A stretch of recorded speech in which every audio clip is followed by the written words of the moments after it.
우리 지난주에 이어서 41번째 강의이고요. 하나님의 기쁨 두 번째 말씀 나눔이고, 지난번에 나눈 것처럼 이 말씀은 존 파이퍼 목사님이 쓰신 하나님의 기쁨이라고 하는 책을 우리가 요약 정리해서 지금 나누고 있어요.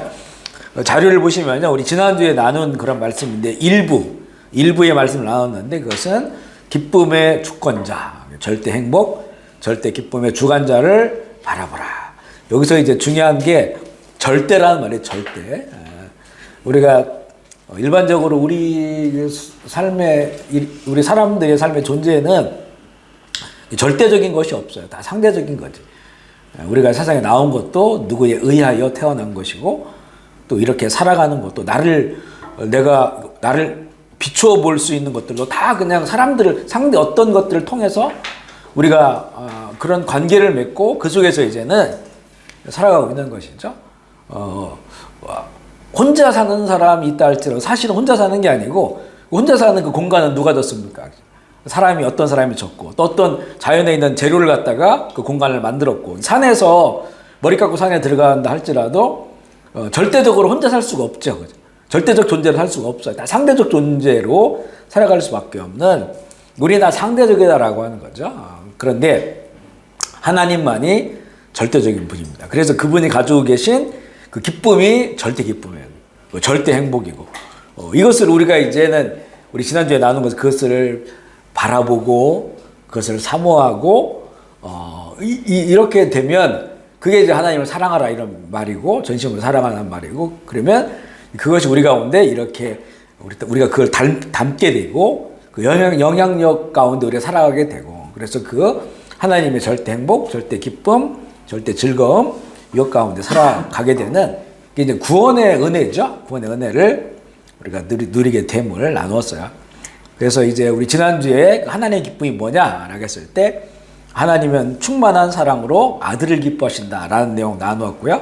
하나님의 선하신 기쁨으로 모든 일을 행하신다. 하나님의 모든 일들은, 하물며 악인들을 멸하신 것까지도 그것을 통해서 의인들을 살리는 거기 때문에 그곳에도 하나님의 기쁨이 있다라고 하는 것이고요.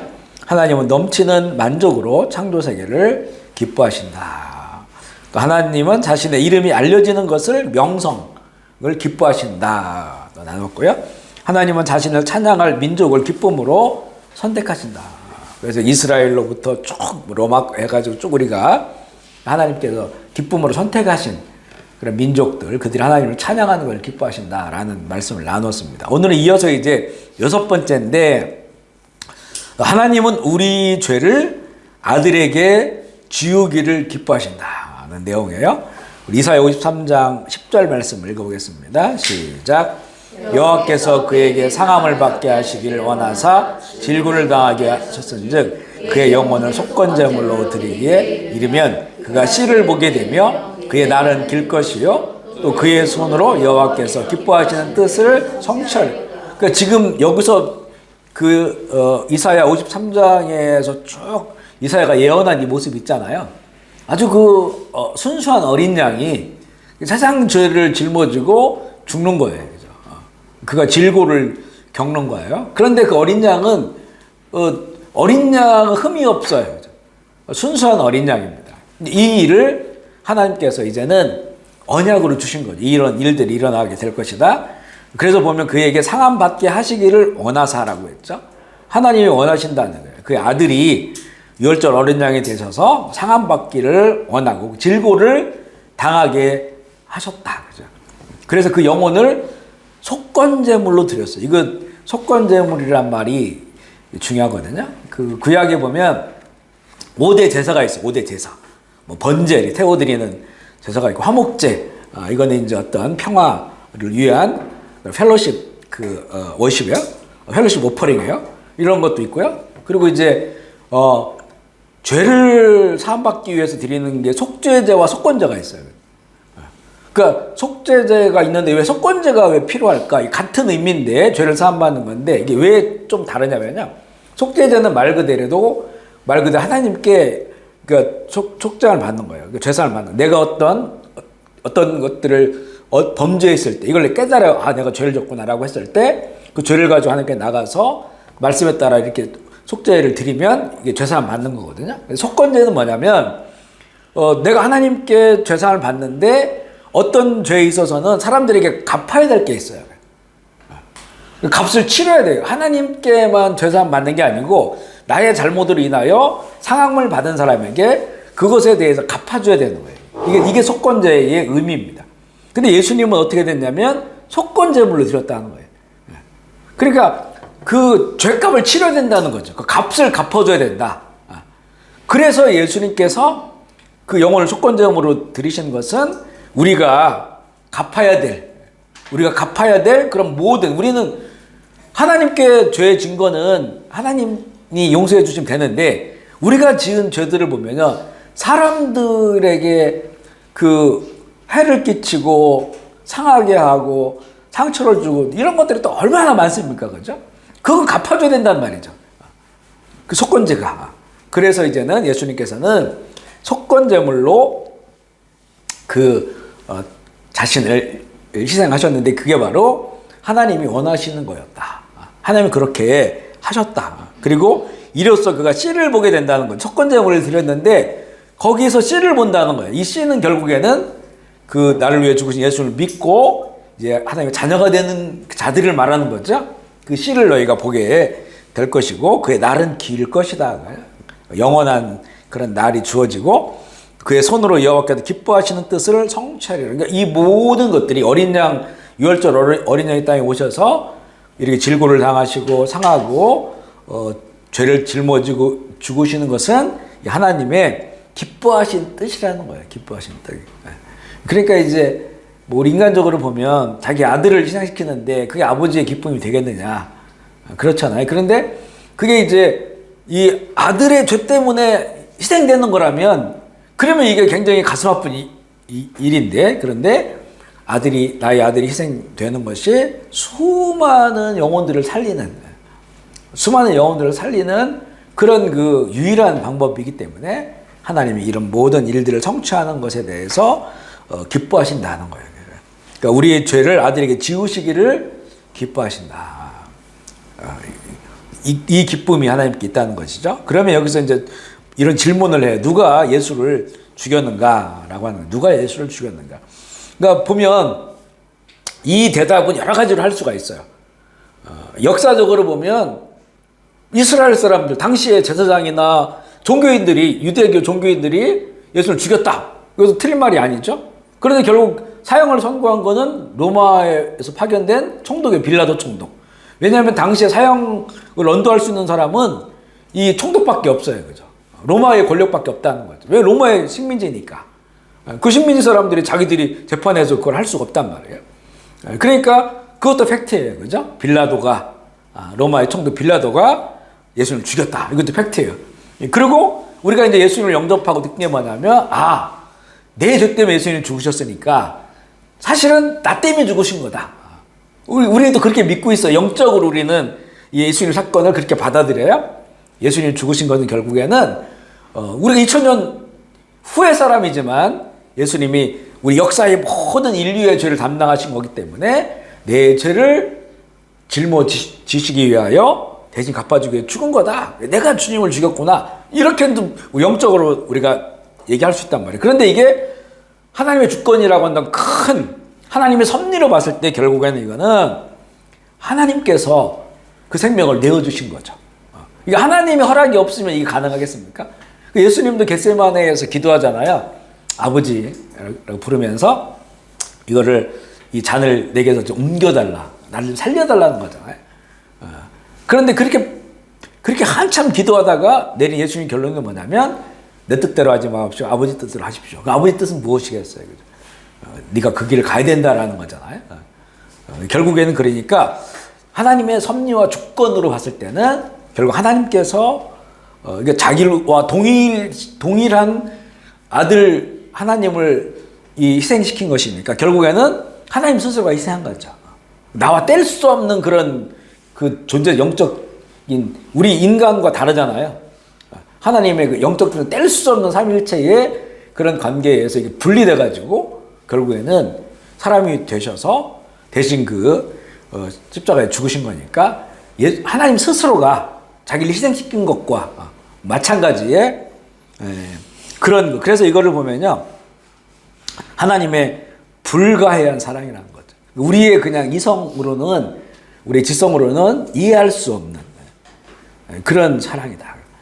저도 이제 이렇게 좀 하나님을 떠나서 무신론적인 살다가 나중에 회심하고 딱 들어왔을 때 그때 성경을 다시 보고 하나씩을 생각해 보게 됐었거든요.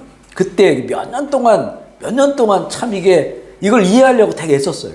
어떤 예를 들면 내가 하나님이 사람이 되셨다는 거, 나를 위해 죽으셨다는 걸, 이거 하나님이 사람이 된 것도 이해할 수 없고, 또 나를 위해 하나님이 죽으셨다는 것도 이해할 수 없고, 정말 불가해한 이 사건인데, 이게 옛날에는 그냥 하도 어려서부터 성경을 읽고 들었기 때문에 너무 자연스러운 거였거든요. 근데 이게 실제 이런 일이 일어났다라고, 나를 위해 이런 일이 일어났다라고 생각하니까 이게 그 복음이 나의 복음이 되는 과정에서 이게 이해가 안 되더라고요. 이걸 어떻게 내가 이해할 수 있을까라고 해서 별의별 생각들을 많이 해봤어요, 그때는. 사람이 지렁이가 될 수 있을까? 이런 것도 생각해보고, 사람이 지렁이가 된 것보다 이건 더 놀라운 사건이다. 그래서 우리 설교할 때 그런 내용 몇 번 나누기도 했었거든요. 왜냐하면 사람도 피조물이고 지렁이도 피조물이잖아요. 그러니까 피조물이 되는 거는 그래도 이게 가능한 건데, 하나님 창조주잖아요, 그죠? 창조주가 피조물이 된다는 것, 그것도 이제 그 피조물이 짊어질 모든 그 증거를 대신 짊어지고 죽으셨다라고 하는 거지, 사실은 이해가 되면 안 되는 거예요. 그래서 이거를 은혜구나 이렇게 생각할 수밖에 없는 거죠. 이해할 수 없는 하나님 은혜구나. 이해가 안 되는 거예요, 사실은 이게. 이해가 되면 안 되는 거예요, 사실은 이 사건은. 그러니까 이 불가해한 그런 이 하나님의 그 사랑이 이 모든 일들의 동기가 되고 그렇게 하나님께서 일을 해 오신 거죠. 예수님의 십자가에서 하나님 자신의 영광에 대한 하나님의 기쁨과 죄인들을 향한 하나님의 사랑이 완성됐어요. 이게 보면 십자가가 참 이게 신비로운 게 뭐냐면, 그러니까 사랑과 공의가 여기서 만나요, 십자가에서. 그러니까 이게 우리 인간적으로는 사랑과 공의가 이게 하나가 될 수가 없어요. 그러니까 이런 거 있잖아요. 아버지가 있는데 무서운 아버지가 있어요. 그리고 안 무서운 아버지가 있어요. 너무 인자하고 좋으신 하나님. 근데 우리 아버지는 완전하게 무섭고 완전하게 좋으시다. 이런 사람은 없어요. 완전하게 무섭고 완전하게 좋으시다. 그러니까 사람은 그렇게 살 수가 없어. 두 캐릭터가. 이게 무서운데 어떤 때 좀 좋으셔. 이럴 수 있어요. 근데 우리 아버지는 너무 좋으셔. 근데 너무 무서워. 이런 분 없다는 거죠. 그죠? 우리 아버지는 너무 무서운데 이럴 때는 좋으셔. 우리 아버지 너무 좋으신데 이럴 때는 무서우셔. 이런 건 있지만 우리 아버지는 완벽하게 너무나 무섭고 너무나 좋으시고 이게 융합이 안 된다는 거예요. 근데 십자가는 그거를 거기서 일치가 돼요. 하나님의 공의와 하나님의 사랑이. 그러니까 최고의 사랑과 최고 무서운 형벌이 십자가에서 만나는 거예요. 그러니까 십자가 이게 신비라는 거죠. 아들을 그곳에 다루셨단 말이에요. 그러면 얼마나 잔인한 거예요. 그죠? 그리고 모든 죄를 다 짊어지게 했으니까 이 예수님이 짊어진 죄는요, 상상할 수 없는 거예요. 우리 이 세상에 진짜 잔인한 일들이 가면갈수록 더 많아지잖아요. 무슨 성폭행이라든가 무슨 동성애라든가 또 말할 수도 없어요. 사람 장기를 끊어가지고 팔아먹고 이런 거 참 일어나는 일들을 보면, 근데 이게 예수님 짊어진 모든 죄거든요. 그게 하나님의 그 앞에서 하나님 얼굴을 얼마나 무섭겠어요. 하나님의 공의가 쏟아지는 거예요. 그 공의의 형벌이 쏟아지는 거예요. 너무 무서우니까 예수님 돌아가실 때 뭐라 했어요? 나의 하나님, 나의 하나님 이렇게 말해요. 나의 아버지라고 못 부르는 거예요. 나의 하나님, 왜 나를 버리시나이까? 엘리 엘리 라마 사박다니 그러잖아요. 그때는 하나님이요, 무서운 하나님. 겟세마네 기도할 때는 아버지여라고 기도했는데 거기는 그 좋은 아버지의 얼굴이 안 보이는 거예요. 그런데 그 사건이 정말 우리를 자녀들을 너무 사랑하시는 하나님의 그 사랑이 이것을 감싸고 있다는 거예요. 그 공의의 형벌을 감싸고 있어서 결국에는 그 일을 통하여 모든 사람이 영원토록 좋으신 아버지, 하나님을 아버지로 모시고 살 수 있는 그런 길이 확 열린 거라는 거죠. 이게 이제는 십자가에서 일어난 일이야. 십자가도 참 이해하기가 쉽지 않아요. 굉장히 신비로운 그런 십자가의 사건이에요. 그죠? 그래서 이거 맞아. 자신의 영광과 하나님의 기쁨과 죄인들 향한 하나님의 사랑이 완성됐다. 십자가에서. 이사야 53장 5절 6절 볼까요? 시작. 그가 찔림은 우리의 허물 때문이요. 그가 징계를 받음으로 우리는 평화를 누리고 그가 채찍에 맞음으로 우리는 다 양 같아서 그렇게 행하여 여기 제 길로 갔거늘 여호와께서는 우리의 모든 죄악을 그에게 담당시켜주셨다. 여기 보면 3위층이 나오잖아요. 그리고 우리가 나와요. 우리. 그러니까 맞은 사람은 그분이야. 그러니까 찔리고 그분이 찔리고 그리고 징계를 받고 채찍에 맞고 그건 그분이 하셨어요. 이거 하나님이야. 근데 그 은혜는 우리가 다 누리는 거예요. 우리가. 근데 이 두 개가 다 있는 거예요. 여기는 하나님 공이잖아요. 그분이 두들겨 맞아. 이 창자가 터져. 창에 맞아. 찔려가지고 온몸이 다 찢겨져. 그분이. 그런데 이건 하나님의 공이잖아요. 무서운 심판이야. 근데 내가 그것 때문에 죄와 허물이 사함받고 마음의 평안을 누리고 질병이 떠나가고 아멘이시죠. 그걸 내가 누리니까 이게 어찌 보면 이게 이해할 수 없는 거죠. 그분의 사건과 나의 사건. 이게 우리에겐 구원이에요. 구원. 근데 이것을 하나님께서 이게 거의 완벽한 이 메커니즘은 이게 성경을 쭉 봤을 때 성경의 모든 그 진리가 모순 없이 십자가에서 딱 하나가 돼버려요. 성경 보면 예수 하나님 얼마나 무섭습니까, 그죠? 그래서 얼마나 이분이 자비롭고 인자하고 좋으셔요. 하나님의 이 두 가지 얼굴들 어떤 때는 이해가 잘 안 되잖아요, 그죠?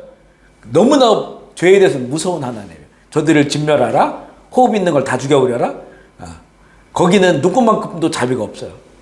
그런데 그 하나님의 백성들을 향한 하나님 오래 참으심은 정말 끝도 없고 벌써 뭐 수천 번 수만 명을 멸망시켜 버릴 수 있는 상황인데도 그 앞서 그 얼굴을 보면 하나님 얼굴을 보면 근데 거기서 또 길을 열고 해서서 끝까지 이제는 영원한 길을 완성하시는 거예요. 영원한 구원을. 그 정점이 바로 십자가 사건이라. 십자가.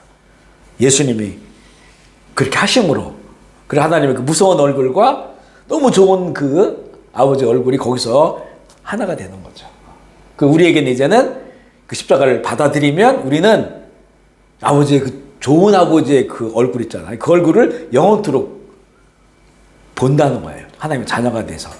그거를 이제는 우리에게 은혜로 주시는 것이 하나님의 기쁨이라 라고 하는 거죠.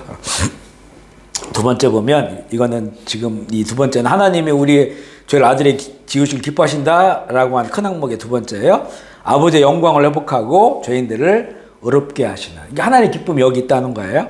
요한복음 12장 27절 28절 볼게요. 시작. 지금 내 마음이 괴로우니 무슨 말을 하리요? 아버지가 나를 구원하여 그러나 내가 이를 위하여 이때 왔나이다. 아버지의 영화롭게 하시니 이 하늘에서 소리가 나서 이르되 내가 이미 영광스럽게 하였고 또다시 영광스럽게 하리라. 이게 보면 이제 아버지의 예수 그리스도 통해서 아버지의 그 모든 영광을 회복하고 그 죄인들을 의롭게 하시는 그런 그 유일한 길이 언약을 이루는 것이 바로 아들에게 모든 죄를 지으시고 하나님 이렇게 하실 줄 사람들은 몰랐을 거예요. 그죠? 당시에 그래서 제사장들이나 이런 성경의 박사들이 이걸 이해하지 못했던 게 지금도 그 유대인들은 이사야 53장을 안 읽어요. 그래가지고 한참 이제 유대인들을 회복하는 일에 있어서 이사야 53장을 그분들이 설명해주는 이런 막 그걸 전문적으로 하시는 분들이 있어요. 왜냐하면 이들이 이사 53장을 그냥 그 예언 그대로 안 받아들이거든요. 이 성경에 있긴 있죠. 이사야서가 굉장히 중요하니까 이스라엘 사람들에게. 53장을 제껴 넣는 거예요. 왜냐면 이걸 보면 똑같이 예수님한테 일어났으니까. 이 예수님의 역사적 예수는 알지만 그 메시아로 그 일을 담당한 구원자로 안 받아들이니까 이게 딱 그 율법하고 이렇게 부딪히는 거예요. 유대인들에게. 그래서 그것을 제대로 이해하려고 안 하니까 이제 그걸 가지고 유대인들에게 풀어서 설명해 주는 그런 일들을 하시는 분들이 있어요. 이걸 제대로 그분들이 이해하면 이 땅에 오신 유대 땅에 오신 예수님이 메시아구나, 구원자구나 라고 하는 이 사람들이 깨닫게 되는 거예요.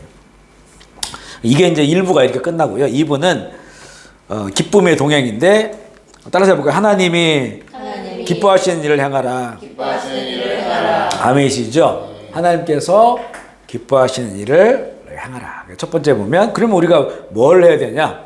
큰 대지론 7번째인데 우리가 하나님께 소망을 둘 때 기뻐하신다. 소망은 둔다는 하나님을 경외하는 것 그리고 하나님 의지하는 것 그럴 때 하나님이 기뻐하신다. 정말 구약 성경을 쭉 읽다 보면요 이게 너무 강해요. 하나님께서는 너는 왜 나를 의지하지 않냐? 이런 거거든요. 왜 나를 의지하지 않냐? 나한테 왜 맡기지 않느냐? 왜 나에게 묻지 않느냐? 이렇게 말씀하시거든요. 근데 사실 이거는 우리 인간적 입장에서 보면 누가 나를 계속 의지하는 건 굉장히 부담스러운 거거든요. 의지하는데 내가 그만큼 못 해주는데 자꾸 나를 의지하는 거야. 자녀들이 나이가 먹었는데 계속 손 벌리고 부모 의지하면 이거 나중에 싫어요. 부모 입장에서도. 근데 하나님 뭐라고 말하냐면 의지하는 거예요. 너 죽을 때까지 나를 의지하는 거예요. 너 왕이지만 너 눈물 날 때 있고 힘들 때 있지 않냐. 왕도 네가 왕이지만 하나님은 아니지 않냐. 다 못하잖아. 그러니까 나를 의지해라. 세상도 마찬가지고 그냥 서민도 마찬가지고 살면서 평생 좀 나를 좀 의지하고 살아봐. 나한테 물어보고 살아봐. 나에게 소망을 두고 살아봐. 이렇게 말하는데 안 해요. 그렇게 안 한단 말이야. 눈에 보이는 어떤 걸 의지해. 저 아스로의 그 왕을 의지해가지고 우리 도와줘요. 이런 거 한단 말이에요. 돈 보내주고. 근데 하나님은 의지 안 하는 거예요. 하나님 속상한 거예요, 이게. 예. 왜냐면 하나님은 자신 있는 거잖아요. 나를 의지하면 내가 그걸 해줄 수 있는 분이잖아, 이게. 해줄 수 있는 분이 그 능력이 있으니까 나를 의지하는 거예요. 근데 이거는 하나님 안 보이지. 그 눈앞에 보이는 사건들은 막 심각하지. 그러니까 자꾸 그게 사람들을 의지하는 거예요. 힘 있는 사람을 의지하고, 병거를 의지하고. 그러니까 이게 점점 하나님과 멀어지는 거죠. 이게 이제 하나님은 기쁨이 안 되는 거예요. 그러니까 우리는 어찌 보면 이게 정말 진짜라고 한다면 우리는 너무 인생이 편한 거예요. 아멘이시죠? 왜냐하면 의지하라고 하니까 의지 좀 해보라는 거야. 근데 의지를 안고 살아. 근데 우리가 저 같은 경우는 우리 교인들에서 의지하잖아요. 도망갈 것 같아요, 아마.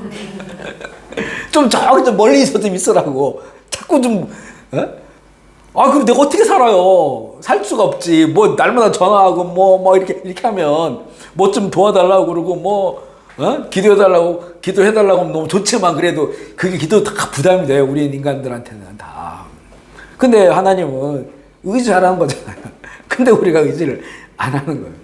이게 이제 문제예요. 하나님은 어린아이처럼 자기를 의지하는 걸 좋아해요.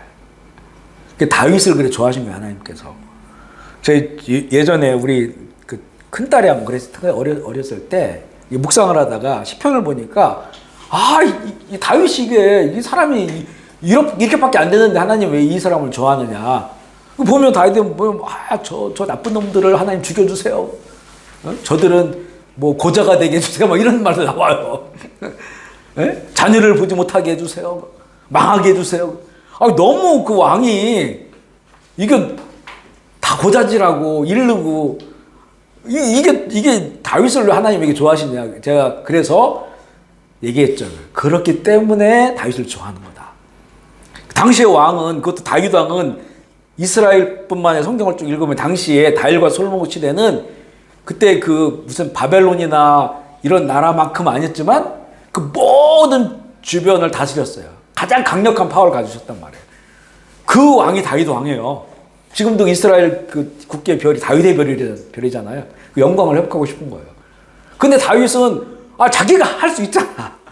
자기가 가서 죽일 수도 있고 얼마든지 할 수 있잖아요, 다. 근데 애처럼 하나님께 해달라는 거야, 그죠? 그걸 하나님께 이르는 거야. 내가 안 해. 내가 피를 흘리지 않고 저 대적하는 사람들, 나를 죽이려 하는 사람들, 이 사람들에 대해서 하나님께 고자질을 하는 거예요. 어린 애들처럼. 하나님은 그걸 좋아했다는 거지. 그러니까 왕이 됐어도 어린아이처럼 하나님을 의지했단 말이죠. 하나님을 그렇게 예배했다는 거예요. 그죠? 그걸 하나님 기뻐하고 좋아하셨는데, 다른 왕들은 보세요. 그죠? 다윗보다 훨씬 더 권력이 작았고, 땅덩어리도 작았는데, 군사력도 작았는데, 조금만 뭐 힘들고 어려우면 저기 주변 애굽에다가 줄대고, 아수르에다가 줄대고, 저기 다른 데다가 줄대고 해가지고, 그거 돈 받아가지고, 그렇게 살려고 하잖아요. 그래서 선지자들이 와가지고, 야, 어떻게 물어볼 사람이 없어서 그 다른 나라 신한테 물어보냐. 다른 나라한테 손을 펼치냐. 우리나라가 어느 나라인데. 그 하나님이 얘기해 준 거잖아요. 선지자. 그래도 그 얘기를 안 들어. 당장 눈앞에 벌어진 일이 이게 뭐 자기들이 할 수 있는 일이 아니니까. 근데 그럼에도 불구하고 그 히스기야 왕처럼 히스기야 왕 때 그 예루살렘 포위한 그 군대가요. 18만 5천 명이에요. 예루살렘 포위한 군대가. 이걸 뭐 어떻게 하겠어요. 북이스라엘이 이미 다 무너졌고. 어떻게 이걸 상대할 수, 근데 히스기야가 베옷을 입고 이사야에게 기도를 부탁하고 기도하잖아요. 결국엔 나중에 봤더니 하나도 없어. 거기 사람들이 다 자기들끼리 싸우고 죽고 도망가고 다 했어요. 그런 일이 벌어진다는 거죠. 그러니까 우리가 신앙생활을 하고 하나님을 이렇게 알게 되고 하나님 뭘 기뻐하시는지 알게 되면 우리 삶에 굉장히 안정감이 생겨요. 우리는 평생 의지할 분 있구나. 이거 엄청나잖아요. 의지할 분 있구나. 그 소망을 둘 분 있구나. 그죠? 이게 이제 지금 우리에게는 예수님, 예수 그리스도에게 소망을 두고 의지하고 살아가는 것. 이것을 하나님께서 기뻐하는 거죠. 집 나간 둘째 아들이 탕자의 비유에서 왜 아버지의 집을 소망했겠어요? 우리 아버지 같은 분이 사실 없었어. 그분이 능력 있고, 그분이 너무나 좋으시고, 그런 아버지의 집인데, 밖에 나와보니까, 다 뭐 이것저것 의지하고, 친구들 의지하고 뭐 했는데, 다 하나도 자기가 의지한 만큼 기대한 대로 되는 게 없어요. 오히려 더 뒤통수 맞고, 배신 당하고. 그러니까 그 아버지를 생각하는 거거든요. 아버지 집에 가면 편안하다. 우리 종들도 아버지가 얼마나 종들도 자녀들처럼 이렇게 대해주지 않냐. 그러니까 내가 차라리 나를 종으로 받아주십시오 하겠다는 거잖아요. 아버지가 그렇게 내가 다 의지해도 될 만한 아버지인데 그걸 이제는 떠났다는 거죠. 그걸 회복하는 게 바로 둘째 아들이 돌이키게 되는 그런 이유가 되는 거죠. 그렇게 의지하는 거예요. 하나님은 복 주시기를 멈추지 아니하신 분이다. 이게 이제 우리가 왜 하나님을 의지해야 되는지가 나와요. 여기서. 하나님께서 우리를 지겨워하거나 지루하거나 그냥 한 번씩 때리시거나 뒤통수 때리시거나 너 그냥 싫어 나가. 이런 하나님이라면 우리가 영원토록 의지할 필요가 없죠. 근데 하나님은 끝까지 우리에게 복 주시기를 원하시는 거예요. 우리의 영혼이 잘 되기를 원하고 우리의 삶이 행복하기를 바라고 그런 하나님이시라는 거예요. 사도행전 에레미야 32장 39절로 41절 읽어볼게요. 시작. 내가 그들에게 한 마음과 한 길을 주어 자기들과 자기 후손의 복을 위하여 항상 나를 경외하게 하고 내가 그들에게 복을 주기 위하여 떠나지 아니하는 영원한 언약을 그들에게 세우고 나를 경외함으로 그들의 마음에 두어 나를 떠나지 않게 하고 내가 기쁨으로 그들에게 복을 주되 분명히 나의 마음과 정성을 다하여 그들을 이 땅에 심으리라. 아멘이시죠. 하나님이 기쁨으로 복을 주고 싶어 하시고 나를 경외하는 자에게 잘 보세요. 나를 경외하는 자에게 내가 복을 주겠다. 우리는 복을 만들어내는 사람들이 아니에요. 복의 통로는 될 수 있지만 우리가 복을 만들어내는 게 아니고 하나님으로부터 그 복을 받아야 되는 거예요. 그죠? 아멘이시죠. 근데 하나님은 우리에게 복을 막 주기를 원하셔요. 주기를 원하시는데 그 앞에 있죠. 나를 경외하는 자. 이게 언약입니다. 언약. 하나님을 의지하고 하나님의 뜻에 따라 살아가고 그렇게 살아가는 자에게 하나님은 영원 무궁히 그에게 복을 주기를 원하는 거예요. 이 땅에 있는 우리 모든 사람들은 내가 복을 만들어내는 사람들이 아니에요. 만들어낼 수가 없어요. 우리는 복을 창조하는 사람이 아니라는 거죠. 하나님이 주시는 복을 받아서 누리는 사람들이어야 되고, 그 복이 우리 가운데 흘러올 때 우리는 다른 사람에게 복을 흘러보내는 복의 통로가 될 수 있다는 거예요. 그러니까 하나님께서 우리에게 복을 주시면 우리는 다른 사람을 축복하는 거예요. 아멘이시죠? 그래서 우리가 하나님, 우리가 기도할 때 보면 약간 그 언어, 혼동되어 있는 언어들이 있거든요. 하나님, 뭐, 누구를 축복해 주시길 바랍니다. 이렇게 기도하잖아요. 사실, 그 말 자체는 원래 하나님의 성품하고 좀 다른 거예요. 축복은 복을 빌어주는 거거든요. 근데 하나님 축복해 주세요. 그러면 하나님 복을 빌어주세요. 이렇게 하는 거예요. 그러니까 하나님 복의 근원이라 복을 주시는 분이에요. 하나님은. 근데 우리가 축복하는 거예요. 그 복을 받는 우리가 다른 사람을 축복해 주는 거예요. 복을 빌어줘. 하나님께서 당신에게 복 주시기를 원합니다. 이렇게 우리가 축복하는 거고, 하나님은 우리를 축복을 해주시는 게 아니고 축복은 복을 빌어주시는 거죠. 의미가. 복 주시는 분이에요. 이게 아브라함에게는 명확해요. 내가 너에게 복을 주고 네가 축복하는 자를 내가 복 주고, 이렇게 말씀하신다고. 이게 약간 우리가 좀 혼돈돼 있어요. 물론 그 복을 주시는 거를 의미를 우리가 이해하기 때문에 그렇게 이제 기도할 때 그렇게 하고 얘기를 하는데, 사실은 엄밀히 말하면 이건 구분이 되긴 돼야 돼요. 그래서 하나님은 복의 근원이시다. 복을 만드신 분이고 복을 주시는 분이에요. 우리는 그 복을 받고 다른 사람을 축복하는 거야. 그럼 그 복이 그 사람에게 흘러가는 거예요. 아멘이시죠? 네, 그래서 아브라함을 부르신 게 바로 그거였었어요. 내가 복의 근원이니까, 네가 나를 믿고 있으니까 네가 복의 근원이 되어서, 복의 통로가 되어서 사람들을 축복해라. 이거는 이제 이스라엘에게 준 말만 아니고 예수 믿는 모든 사람에게 주신, 이게 그 사명이에요, 사명. 그리고 우리가 하나님의 복을 누려야 되잖아요. 그죠? 그러면 구약으로 보면 하나님을 경외하는 거예요. 신약으로 보면 예수님을 잘 믿고 주님과 동행하는 그런 삶을 살아가는 거예요. 그러면 그 하나님의 그 무궁무진한 복이 우리 가운데 임해요. 하나님은 한 번도 인간을 저주하거나 심판하기를 원하신다고 하질 않으셨어요. 그죠? 하나님, 뭐냐면, 네가 이렇게 살면 너희들 저주받는다. 너희들 삶이 곤고해지고 고통스러워질 거야. 이렇게 말씀을 하셨지만, 그래서 하나님께서 그 길을 왜냐하면 하나님께서 복을 주시기 원하는데, 하나님께 복을 받으려면 이러이러해야 된다라고 말씀을 전해주실 때, 이것만 가지고는 우리가 이해를 못하니까, 이렇게 살면 저주받을 거야, 이 심판받을 거야 라고 하는 거는 그 길로 가라는 게 아니잖아요. 가라는 게 아니라 절대 그 길로 가서는 안 되는 거야. 그래서 하나님께서 그것을 말씀해주고 인간의 수준으로 우리를 설득해주기 위해서 저주의 길을 얘기해 주시는 거지, 우리가 저주받고 살기를 원하시는 게 아니죠. 하나님은 복을 누리고 복을 받고 살기 원하셔서 그 반대의 상황들을 얘기해 주시는 건데, 근데 사람들은 이쪽으로 가는 거예요. 이게 이제 자기들의 인간의 욕망과 또 일치하니까 그 길이. 그러니까 결국에는 그렇게 인간의 삶이 고통스럽고 좀 저주가스러운 이런 일들이 이제는 생기는 거죠. 근데 하나님은 복 주시기를 기뻐하시고 복 주시는 것을 멈추지 않는다. 그런데 우리가 받고자 하는 복은 뭐냐면 오히려 저주받는 길 쪽에 있는 쪽을 선택을 해요, 자꾸. 그거 사실 복이 아닌데, 그거는 하나님 주시고자 하는 복이 아닌데 자꾸 그것을 원하는 거예요. 결국에는 그것을 누려도 이게 만족이 안 되는 거예요. 이게 우리가 이 세상에서 살다 보면요, 사실 솔로몬은 왕 중에서는 세계 역사에 전무후무하게 그가 재물이나 재산이나 거기 자기들 은을 귀하게 여기지 않았어요.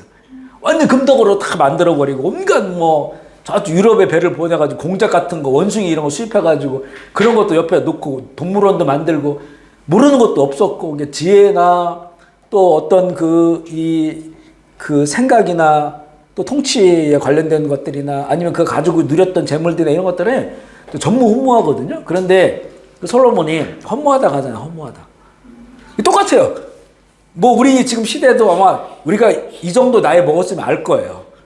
우리 전 세계에서 돈 제일 많은 사람들, 우리나라 돈 제일 많은 사람들, 그 정도 아니더라도 막 평생 먹을 거 잘 먹고 잘 살고 싸놓고 사는 사람들이 그렇게 그들이 행복하다 이렇게 말할 수 없잖아요. 우리가 이 정도만 살아도 알잖아요. 그죠?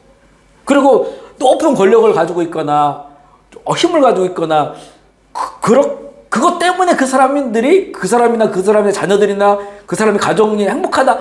그게 영원한 행복이다. 이렇게 말할 수 없잖아요. 그죠? 그게 뭐냐면 결국 우리에게는 갈망이 있어요. 그러니까 행복해지고 행복이라게 하는 게 복을 누리는 거잖아요. 행복. 그 복을 누리고 행복해지고 싶은 갈망이 있는데 돈을 많이 가져도 만족이 안 돼. 높은 자리에 올라와도 만족이 안 돼. 그러면 뭘 해도 만족이 안 된다는 거예요. 세상에서는. 근데 세상에서는 뭘 해도 만족이 안 되는 갈망을 왜 하나님 우리에게 주셨을까? 결국에는 이 땅에서는 그것을 갈망하는 거예요. 진정한 행복을 갈망해. 그런데 그것은 하나님의 나라에 가서나 완벽한 것을 누릴 수 있다는 거예요. 이게. 아멘이시죠? 이 땅에는 우리가 그거를 갈망해. 모든 사람들이 행복하길 원해요. 그래, 그걸 쫓아 사는 사람, 쫓아 사는 인생들이 많아. 근데 이렇게 역사를 보거나 지금 세대를 보면, 이거 있으면 내가 행복하겠다. 이것은 완벽하겠다라고 했는데 그걸 가졌는데 안 그렇거든요. 그거는 우리가 너무나 세상을 많이 보잖아요. 그런 일들을. 그러면, 근데 끝까지 죽을 때까지 그러면 이런 갈망만 가지고 가는가? 그렇죠. 이런 갈망을 가지고 가지만, 우리 예수 믿음의 이 땅에서는 그거를 맛봐요. 그죠? 한 번씩. 절대의 행복을 맛보긴 하거든요. 그렇지만 완전하진 않아. 왜냐하면 죄악된 세상이니까. 근데 이제 이 갈망이 결국 어디서 완성되느냐? 영원한 하나님의 나라에서 완성되는. 하나님께서 정말 어둠이 뚫고 들어오지 못하는 완전한 하나님의 복 주시는 그런 나라를 만드셨기 때문에, 예비하셨기 때문에. 사실 우리가 불행하다는 거는 죄 때문에 그래요. 사실 죄 때문에. 다 쫓아 들어가 보면 죄의 문제예요. 너나 나나 우리나 역사의 죄나 독재자의 죄나 그것 때문에 다 불행과 고통이 있는 거죠. 근데 천국에는 그런 게 없으니까. 하나님이 정말 주시고자 하는 복만 그 가운데 있으니까. 그러니까 우리 이 땅에서는 잘 만족이 안 돼. 그렇지만 우리가 예수님 안에서, 주님 안에서 한 번씩 이것을 맛보는 거예요. 천국의 만족을 맛본다. 그렇지만 영원한 하나님의 나라에서 그것이 완성되어진다라고 하는 거죠. 하나님은 전심으로, 두 번째요, 자기를 향하는 자를 기뻐하신다. 역대하 16장 9절입니다. 시작. 여호와의 노는 온 땅을 두루 감찰하사 전심으로 자기 향하는 자들을 위하여 능력을 푸시나니 이 일은 왕이 망령 때에 행하였은즉 이후부터는 왕에게 전쟁이 있으리이다. 이게 사울에게 하신 거란 말씀이에요. 그리고 여기에 이제 하나님의 성품이 나와요. 여호와의 눈은, 그러니까 하나님은 찾으시는 거야. 그죠? 이게 이 모든 세상 하나님이 만드셨지만 우리 사람들에게 자유를 주셨잖아요. 자유 의지를 주셨어요. 에덴 동산에서부터 선택할 수 있는 자유 의지를. 이게 하나님의 형상이에요. 그거를 하나님께서 강제화시키진 않아. 강제화시키면 그건 로봇가 되죠. 로봇. 뭐 입력시켜 놓고 그대로 살게 하면 그렇게 할 수 있죠. 그러면 이거는 살아있는 게 아니지. 그냥 뭐 옆구리찔러 절 받으면 절은 하긴 하지만 별로 뭐 썩 좋진 않아요, 기분이. 이게 정말 얘가 정말 나를 존경해서 인사하는 거다. 이거하고 너 인사 안 해야 돼. 이건 인사 꼬박 하는 거하고 다르잖아요. 그죠? 그런 거나 마찬가지예요. 그러니까 하나님의 시간이 끝날 때까지는, 주님 오시기 전까지는 이 세상을 자기들이 인간이 선택할 수 있도록 자유의지를 주신 거예요. 이거를 로마서 1장에는 내버려 둔다 이렇게 나와요. 내버려 둔다. 이 거룩한 유기라게 유기견 할 때 쓰는 거죠. 내버려 두는 거예요.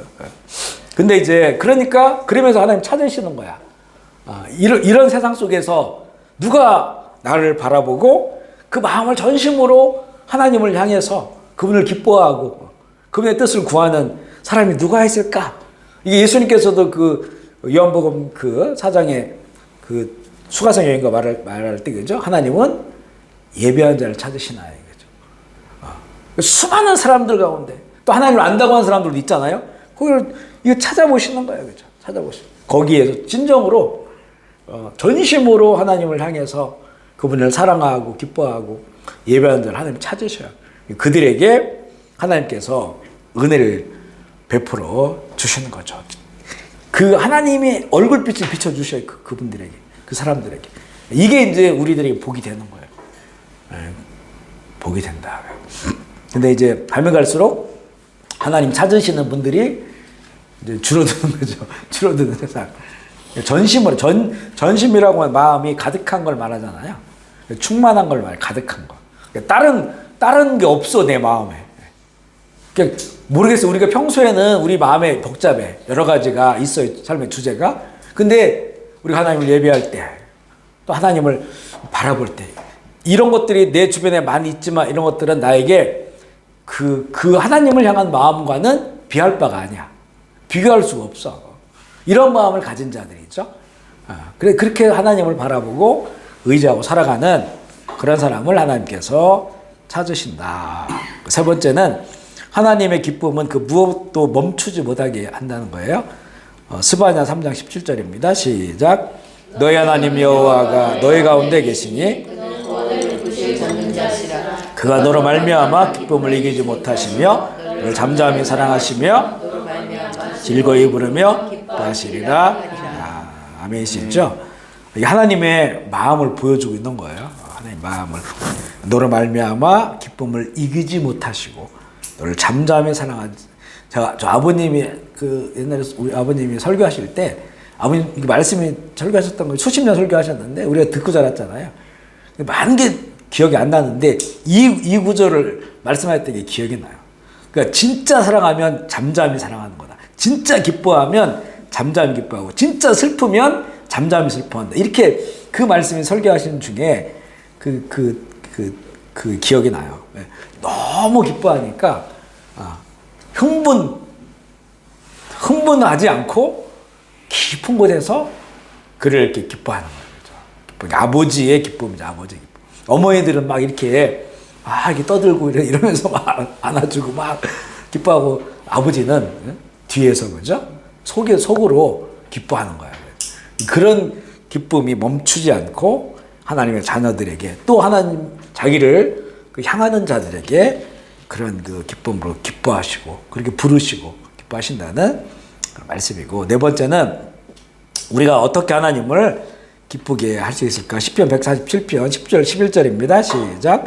여호와는 말의 힘이 세다 하여 기뻐하지 아니하시고 사람의 다리가 억세다 하여 기뻐하지 아니하시고 여호와는 자기를 경외하는 자들과 인자하심을 바라는 자들을 기뻐하시고 아멘이시죠? 말의 힘은 여기 우리가 말하는 이 말이 아니고 옛날에는 이 말은 거의 군대의 군대 그죠? 말은 나 힘이야 힘 세상적인 힘 파워 내가 말을 가지고 있고 또 이 병거를 가지고 있고 이것 때문에 기뻐하지 아니하시고 사람의 다리가 억세다. 이것도 이제는 당시 군인들을 표현하는 거예요. 그러니까 아주 훈련된 군인들. 그래서 내가 군대를 가지고 있고 세상적 힘이 있고 이런 것 때문에 하나님 기뻐하지 않는다는 거예요. 세상에서 우리가 가진 어떤 것 때문에 하나님 기뻐하지 않고 자기를 경외하는 자들과 그 인자하심을 바라는 자들을 기뻐하신다. 그게 나오죠. 첫 번째는 자기를 경외하는 자들과 그 인자하심을 바라는 자를 기뻐하신다.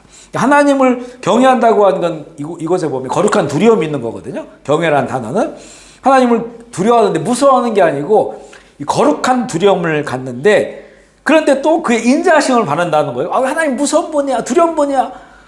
그런데 또 그분의 인자하심을 바래요? 이게 모순되는 게 아니냐 이런 건데 여기서 예를 들면 그린란드의 빙하와 폭풍을 말하는데 그 그린란드가 보면 그 피오르 같은 게 있잖아요.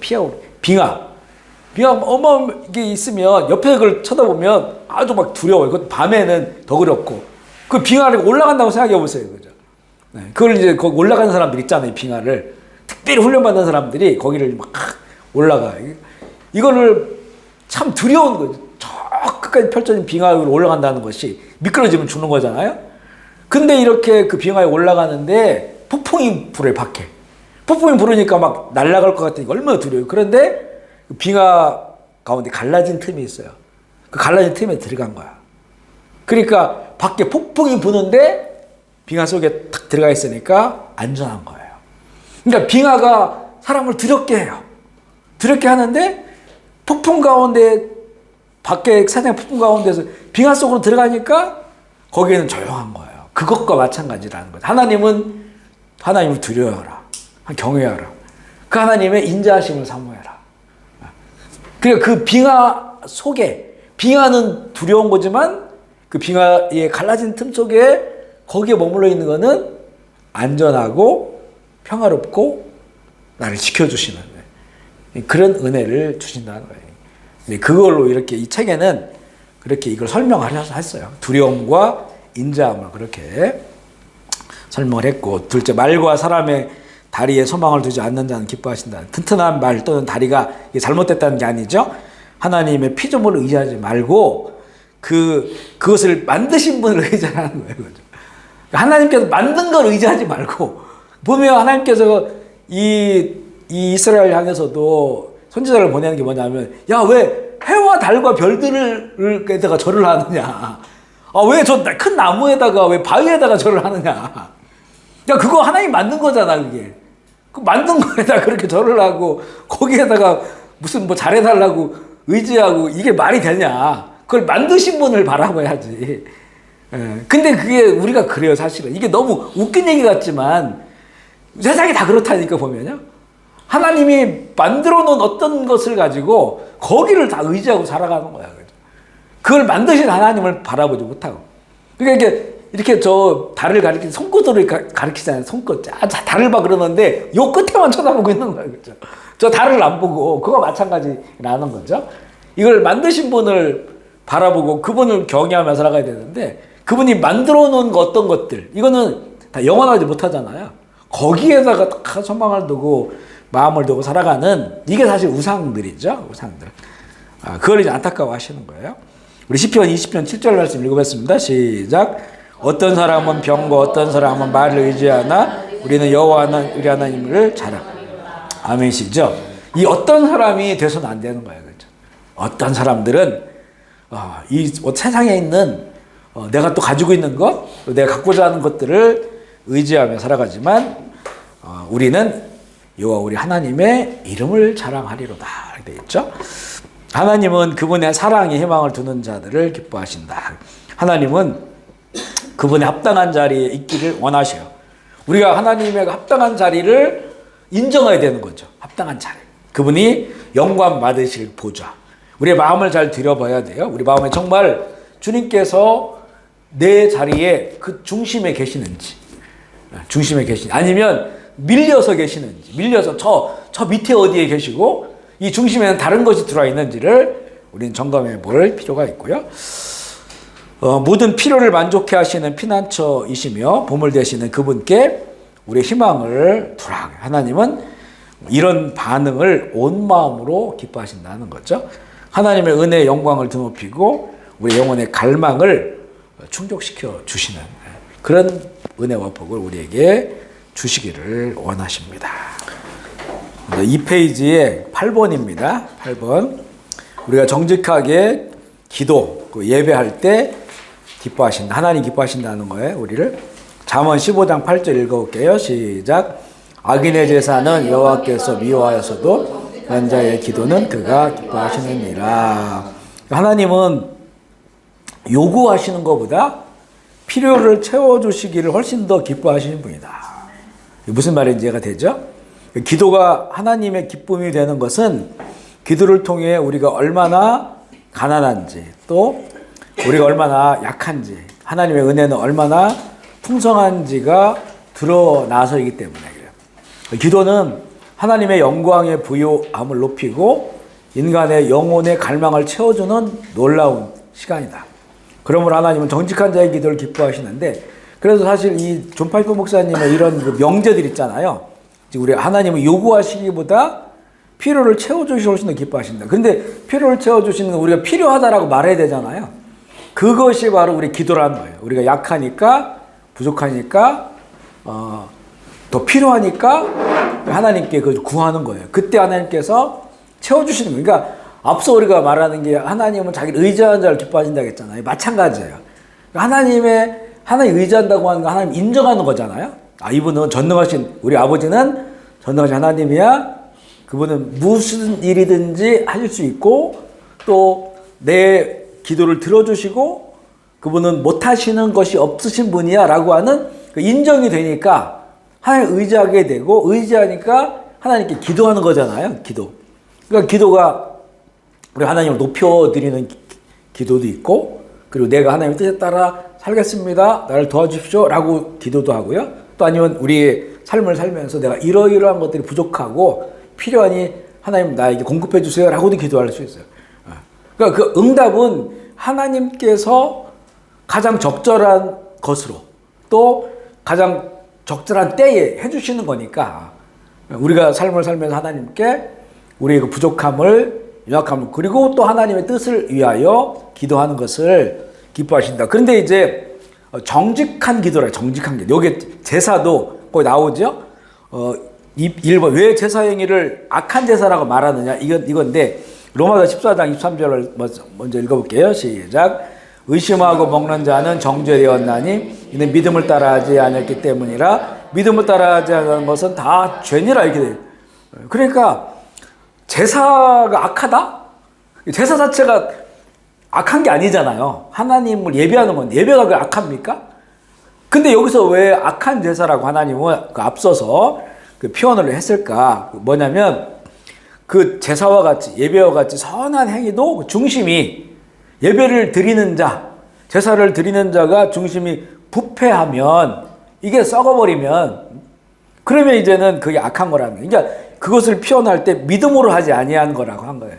믿음으로 하지 아니하는 것은 그것을 이제는 죄다라고 말씀하는 거죠. 그러니까 결국에는 뭐 자기의 어떤 욕망이라든가 자기의 어떤 이기적인 욕망이라든가 이런 것들 우리가 기도하다 보면 이런 것들이 나와요. 사실은 그죠? 이런 기도가 나온단 말이죠. 그런 그 기도들 하나님 우리가 예수를 믿고 성경을 읽다 보면 하나님의 뜻에 세밀하게는 모르지만 전체적으로 하나님 어떤 뜻을 가지고 계신지 알아야 되죠. 하나님의 자녀들이라면 아버지의 뜻을 알아가는 거죠. 그런데 그 기도하는 데 있어서는 그 벗어나 버리는 거예요. 그 하나님의 그 선하심과 그 사랑하심과 인자하심에서 벗어나 결국엔 자기 욕망으로. 물론 우리가 신앙을 시작하면 그렇게 기도할 수 있어요. 잘 모르니까 하나님의 뜻에 대해서. 근데 결국 우리가 하나님의 뜻을 알게 되면서 이제는 하나님이 원하시는, 그죠? 하나님 기뻐하시는 이제 그 믿음의 기도를 하게 되고 야고보에서 그런 게 나오잖아요. 자기의 어떤 그 욕망으로 하는 것에 대해서는 그 하나님께서 듣지 않으신다. 왜냐하면 욕망으로 하는 것을 하나님께서 들어줬을 때는 응답했을 때는 그게 욕망으로 사용되니까 그럼 결국 그걸 나를 상하게 하고 다른 사람을 상하게 하는 것이 될 수 있거든요. 근데 이걸 하나님이 주셨다 이렇게 생각하는 거예요. 본인은. 그러니까 이게 얼마나 왜곡돼 버린 것들이 있겠습니까? 결국에는 믿음으로 하는 거다 이렇게 표현을 하고 있고요. 하나님은 항상 중심을 먼저 보신다. 그러니까 우리가 제사 예배를 드리고 기도를 하는데 그 사람의 중심을 먼저 본다는 거예요. 여기서 이제 이게 악한 거냐 하나님 들을 수 없는 거냐 이게 이제 나오겠죠. 사무엘상 16장 7절입니다. 시작. 여호와께서 사무엘에게 이르시되 용모와 키를 보지 말라. 내가 이미 그를 버렸노라. 내가 보는 것은 사람과 같지 아니하니 사람은 외모를 보거니와 여호와는 중심을 보느니라. 이게 이제 보는 눈이 다르다는 거잖아요. 사무엘에게 너 가서 이세 아들 집에 가서 그 아들에게 왕으로 기름 부어라. 그 아들 쫙 나왔는데 7명이 나왔는데 다 형들이죠. 근데 첫 아들부터 너무 잘생기고 키도 크고 좋은 거예요. 통과해가지고 나중에 다 예스를 안 하니까 하나님께서 그 아들이 없냐 했더니 지금 하나가 양을 치고 있다. 데리고 와라. 그 다윗에게 하잖아요. 그때 이제 하나님 주신 말씀이에요. 너하고 나하고 보는 눈이 달라. 사무엘 같은 경우도 얼마나 그동안 바로 살았습니까? 그죠? 하나님의 선지자로 하나님의 말씀을 전하고 또 사울이 잘못했을 때 그걸 책망하고. 그러니까 기준이 굉장히 사무엘이 굉장히 잡혀있는 선지자란 말이에요. 그런데 그럼에도 불구하고 하나님이 보는 거고 사람이 보는 건 다르다.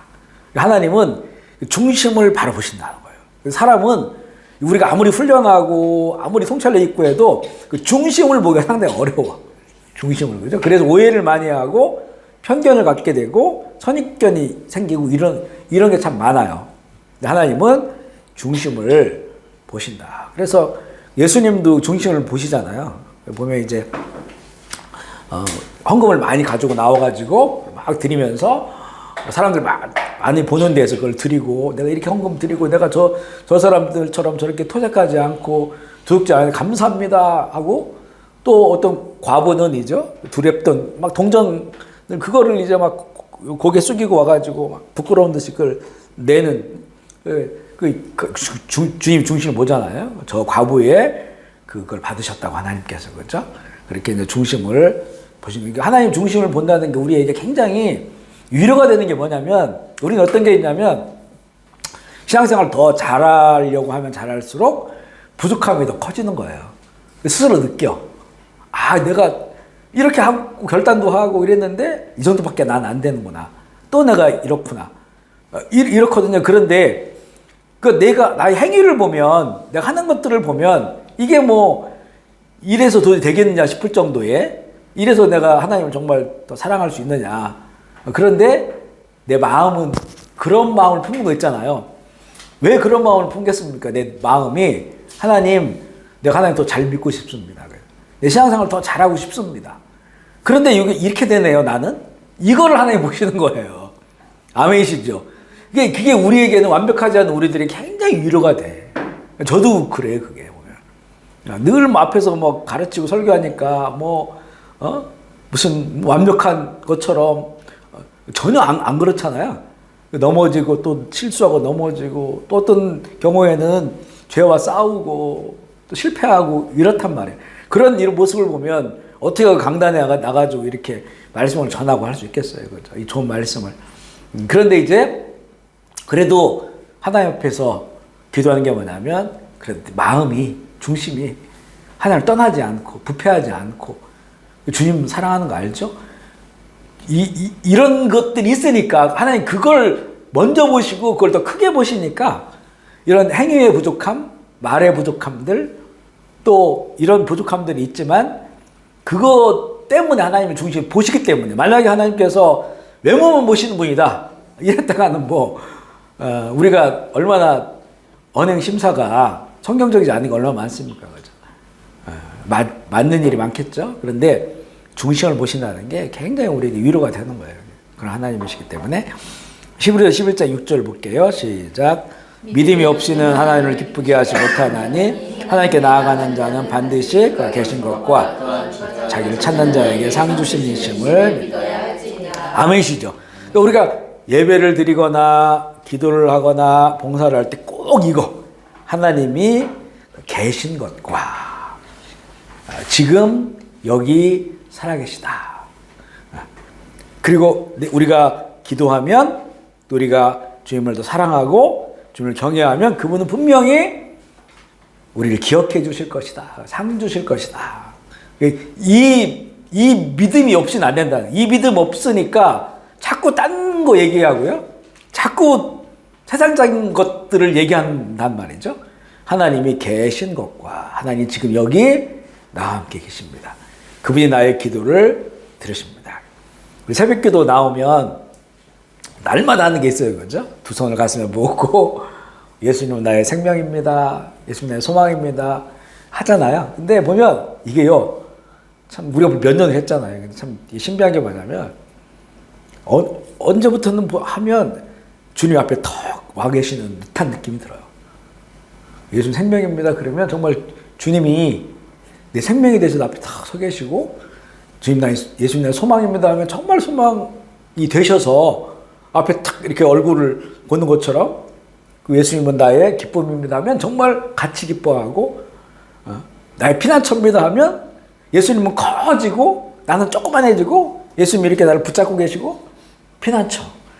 마지막에 예수님은 나의 행복입니다 하면 정말 같이 행복스러운 거예요. 주님, 내 앞에 서 주님과 같이 행복한 거예요. 그러니까 하나님의 현존하심, 실제하심, 그거를 계시다고 하는 것을 인정하는 거. 그리고 나서 기도를 해야 되는 거죠. 그리고 예배를 드리는 거예요. 이게 이제는 믿음으로 하는 거예요. 이게 진짜예요, 진짜. 그 하나님 그걸 기억하신다는 거예요. 이걸 기억하신다라고 하는 거를 알아야 되는 거예요. 예수님께서 중언부언 기도하지 말라고 했던 게 뭐냐면 중언부언 기도하면 하나님 나라에 기억이 안 된다는 거예요. 그러니까 중언부언 한 얘기 또 그러니까 형식적으로 하든지 아니면 아무 생각 없이 하든지 마음을 담지 않은 거든지 그냥 그 시간 기도하는 시간이니까 그렇게 때우는 거든지 이런 거는 하늘나라에 기억이 안 되는 거예요. 이건 다 날아가 버려요. 사단이 다 가져가 버려요. 이거는. 그러니까 우리가 기도할 때나 예배 드릴 때 마음을 가지고 해야 돼요. 집중을 하고. 하나님 여기 계신 것과 예배할 때도 마찬가지고. 저는 이제 사실 그것 때문에 예배할 때 이렇게 앞에 자꾸 안 보고 자꾸 눈 감고 하려고 하는 게 눈을 뜨고 있으면 이게 집중이 잘 안 되는 거예요. 보면. 사람들 왔다 갔다 하지. 또 뭐 오늘은 사람 많이 왔냐 적게 왔냐 이런 것들이 다 우리 인간이니까 또 뭐 사람 쳐다보고 있으면 뭐 좀 졸고 있으면 또 막 속상하고 이럴 거 아니겠어요. 그런 것 때문에 잡념들이 생겨. 그러니까 사실 그 앞에 예배를 인도하고 설교하는 사람들로서는 완전 빵점이에요. 사실은 이게 원래 우리 설교학 신학대학에서 배우거든요. 거기 기본이 뭐냐? 회중들과 눈을 마주치고 설교하라는 거예요. 그러면 눈으로 반은 말한다. 반은 입으로 말한다. 이거가 기본이거든요. 근데 제가 한국에서는 그랬는데 캄보디아에 와서 예배에 대한 어떤 감격을 주시면서 그리고 예배의 어떤 그 것들을 누리면서 이게 바뀌었어요. 지금은 뭐 어쩔 수가 없어. 누가 왔나도 잘 몰라요. 눈 뜨고 있지만 안 보여 잘. 오히려 저는 그게 나아서요. 왜냐하면 이게 하나님 여기 계시고 우리 예배를 받으시고 근데 이게 눈을 뜨면요 그게 날아가 버려요. 그냥. 복잡해져 상황 자체가. 그러니까 이거를 예배를 드리고 나면 이렇게 막 뭐라 할까 너무 괜히 지쳐버리거든요. 생각도 머리도 지치고. 그러니까 지난번에도 이렇게 이제 2부 예배 끝나고 식사하는데 이거 말하다가 우리 늘 보는 교인인데 이름이 생각이 안 나는 거야. 아무리 해도 생각이 안 나. 성만 생각나고. 그러니까 이게 막 좀 번아웃 되는 것처럼. 이게 왜 그러냐면 집중력 때문에 그래요. 집중력 때문에. 보통 예배를 2번 드리잖아요. 그러니까 그거 집중을 하고 나면 딱 끝나고 나면 머리가 허해지는 것처럼. 근데 영혼은 너무 좋아요. 그래도 만족이 사실 안 돼.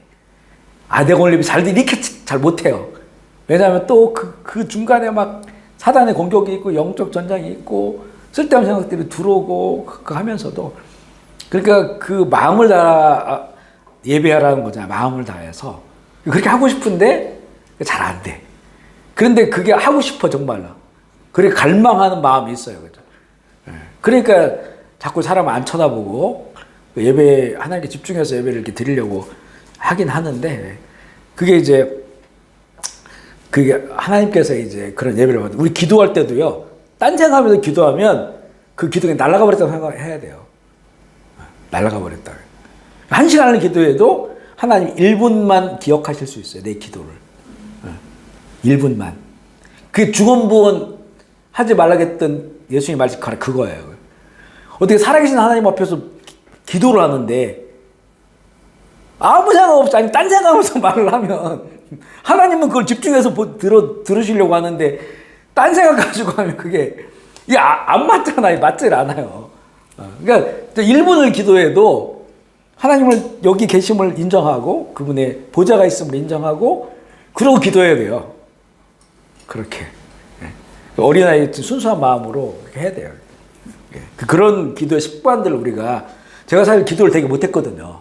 대표 기도 어디 이제 부목사 때도 신방 가면 너무 싫어.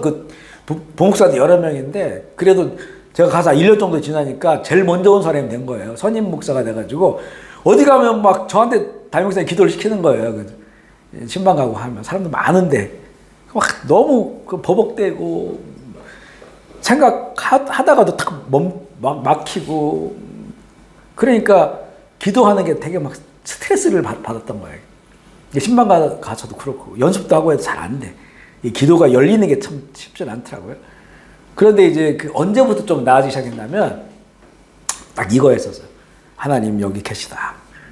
하나님 아버지가 여기 계셔요. 아버지한테 내가 얘기하는 거야. 얘기하는 거. 형제자매들이 이렇게 모여서 하나님 아버지 감사합니다. 우리 식사를 하는 자리나 아버지 앞에서 이렇게 기도를 하기 시작하니까 그때부터 좀 뭔가 마음이 편해졌어요. 편해지고 좀 어떨 때는 술술 나오고 나중에 이제 성령이 막 이제 감동을 주시면 무슨 말을 하는지도 모르고 기도가 나와. 주일날 같은 데는 막 그럴 때 많아요. 보면 막 나올 때가 있어요. 그죠? 그건 이제 성령께서 이렇게 기도하게 하시는 부분도 있고, 그런 것들이 달라졌던 그 순간이 뭐냐면, 하나님, 날 기도를 드린 아버지 여기 계시다라고 하는, 나는 그 자녀다. 그렇게 기도하면서 이게 많이 바뀐 거예요, 그죠? 기도가. 그래서 바로 그런 그 예배, 그런 기도를 주님께서 들으시기를 기뻐하신다라고 하는 거예요. 악한 제사를 가증히 여기신 이유가, 하나님은 죄인들을 용서하시기 위하여 제사를 만드셨잖아요. 그러므로 사람들의 죄의 그 자체 때문에 하나님의 제사를 받지 않으시는 건 아니에요. 왜냐, 어차피 제사라는 거는 죄인들이 오기 때문에, 죄인이니까 그 속죄의 제사를 드리는 거잖아요. 그러니까 그 제사를 죄인들이 드리는 건 문제가 아닌데, 문제는 자기의 죄를 회개하고 깨끗한 마음으로 주님께 나오지 않기 때문에, 믿음으로 하지 않기 때문에 그런 거죠. 이 죄인이 나오죠, 예배하러. 근데 그 예배하러 나올 때 우리가 그 제사 자체가 속죄의 의미를 가지고 있고, 그리고 우리가 예수님을 믿고 예배 드릴 때는 가장 중요한 게 나의 죄를 씻어주시는 주님이잖아요. 용서의 주님. 그러니까 주께 나와가지고 내 죄의 허물을 고백하고 사함받고, 그렇게 낮은 마음으로 하나님께 나가서 믿음으로 우리가 기도해야 되는데, 근데 죄를 그대로 가지고 와서 또 이 죄의 욕망을 가지고 하나님께 기도하는 거예요. 그죠? 이기적 욕망을 가지고. 이런 것이 이제는 악한 제사고, 이 하나님 받으실 수 없는 그런 기도다라고 하는 거예요. 잠언서 15장 8절 말씀 읽어볼게요. 시작.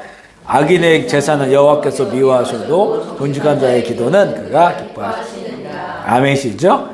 정직한 자의 기도는 기뻐하시느라. 정직한 마음이란 뭐냐? 첫 번째는 가난하고 심령에 통회하며 하나님의 말씀을 듣고 떠는 마음이다. 이게 이제 이 성경에 이렇게 쓰여 있는 대로 이렇게 표현을 한 거예요. 가난한 마음, 이제 낮은 마음을 말하죠.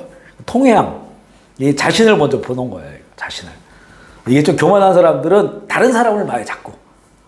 다른 사람. 근데 나를 보고 나의 연약함들, 나의 죄성들을 이제 통회하고, 그리고 하나님을 두려워하는 그런 마음이죠.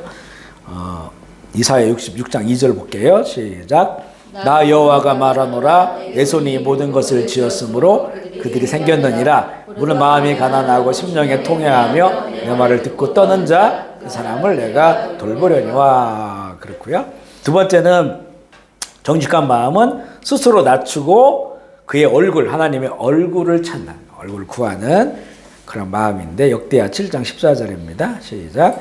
내 이름으로 일컫는 내 백성이 그들 악한 길에서 떠나 스스로 낮추고 기도하며 내 얼굴을 찾으면 내가 하늘에서 듣고 그들의 죄를 사하고 그들의 땅을 고칠지라. 아멘이시죠?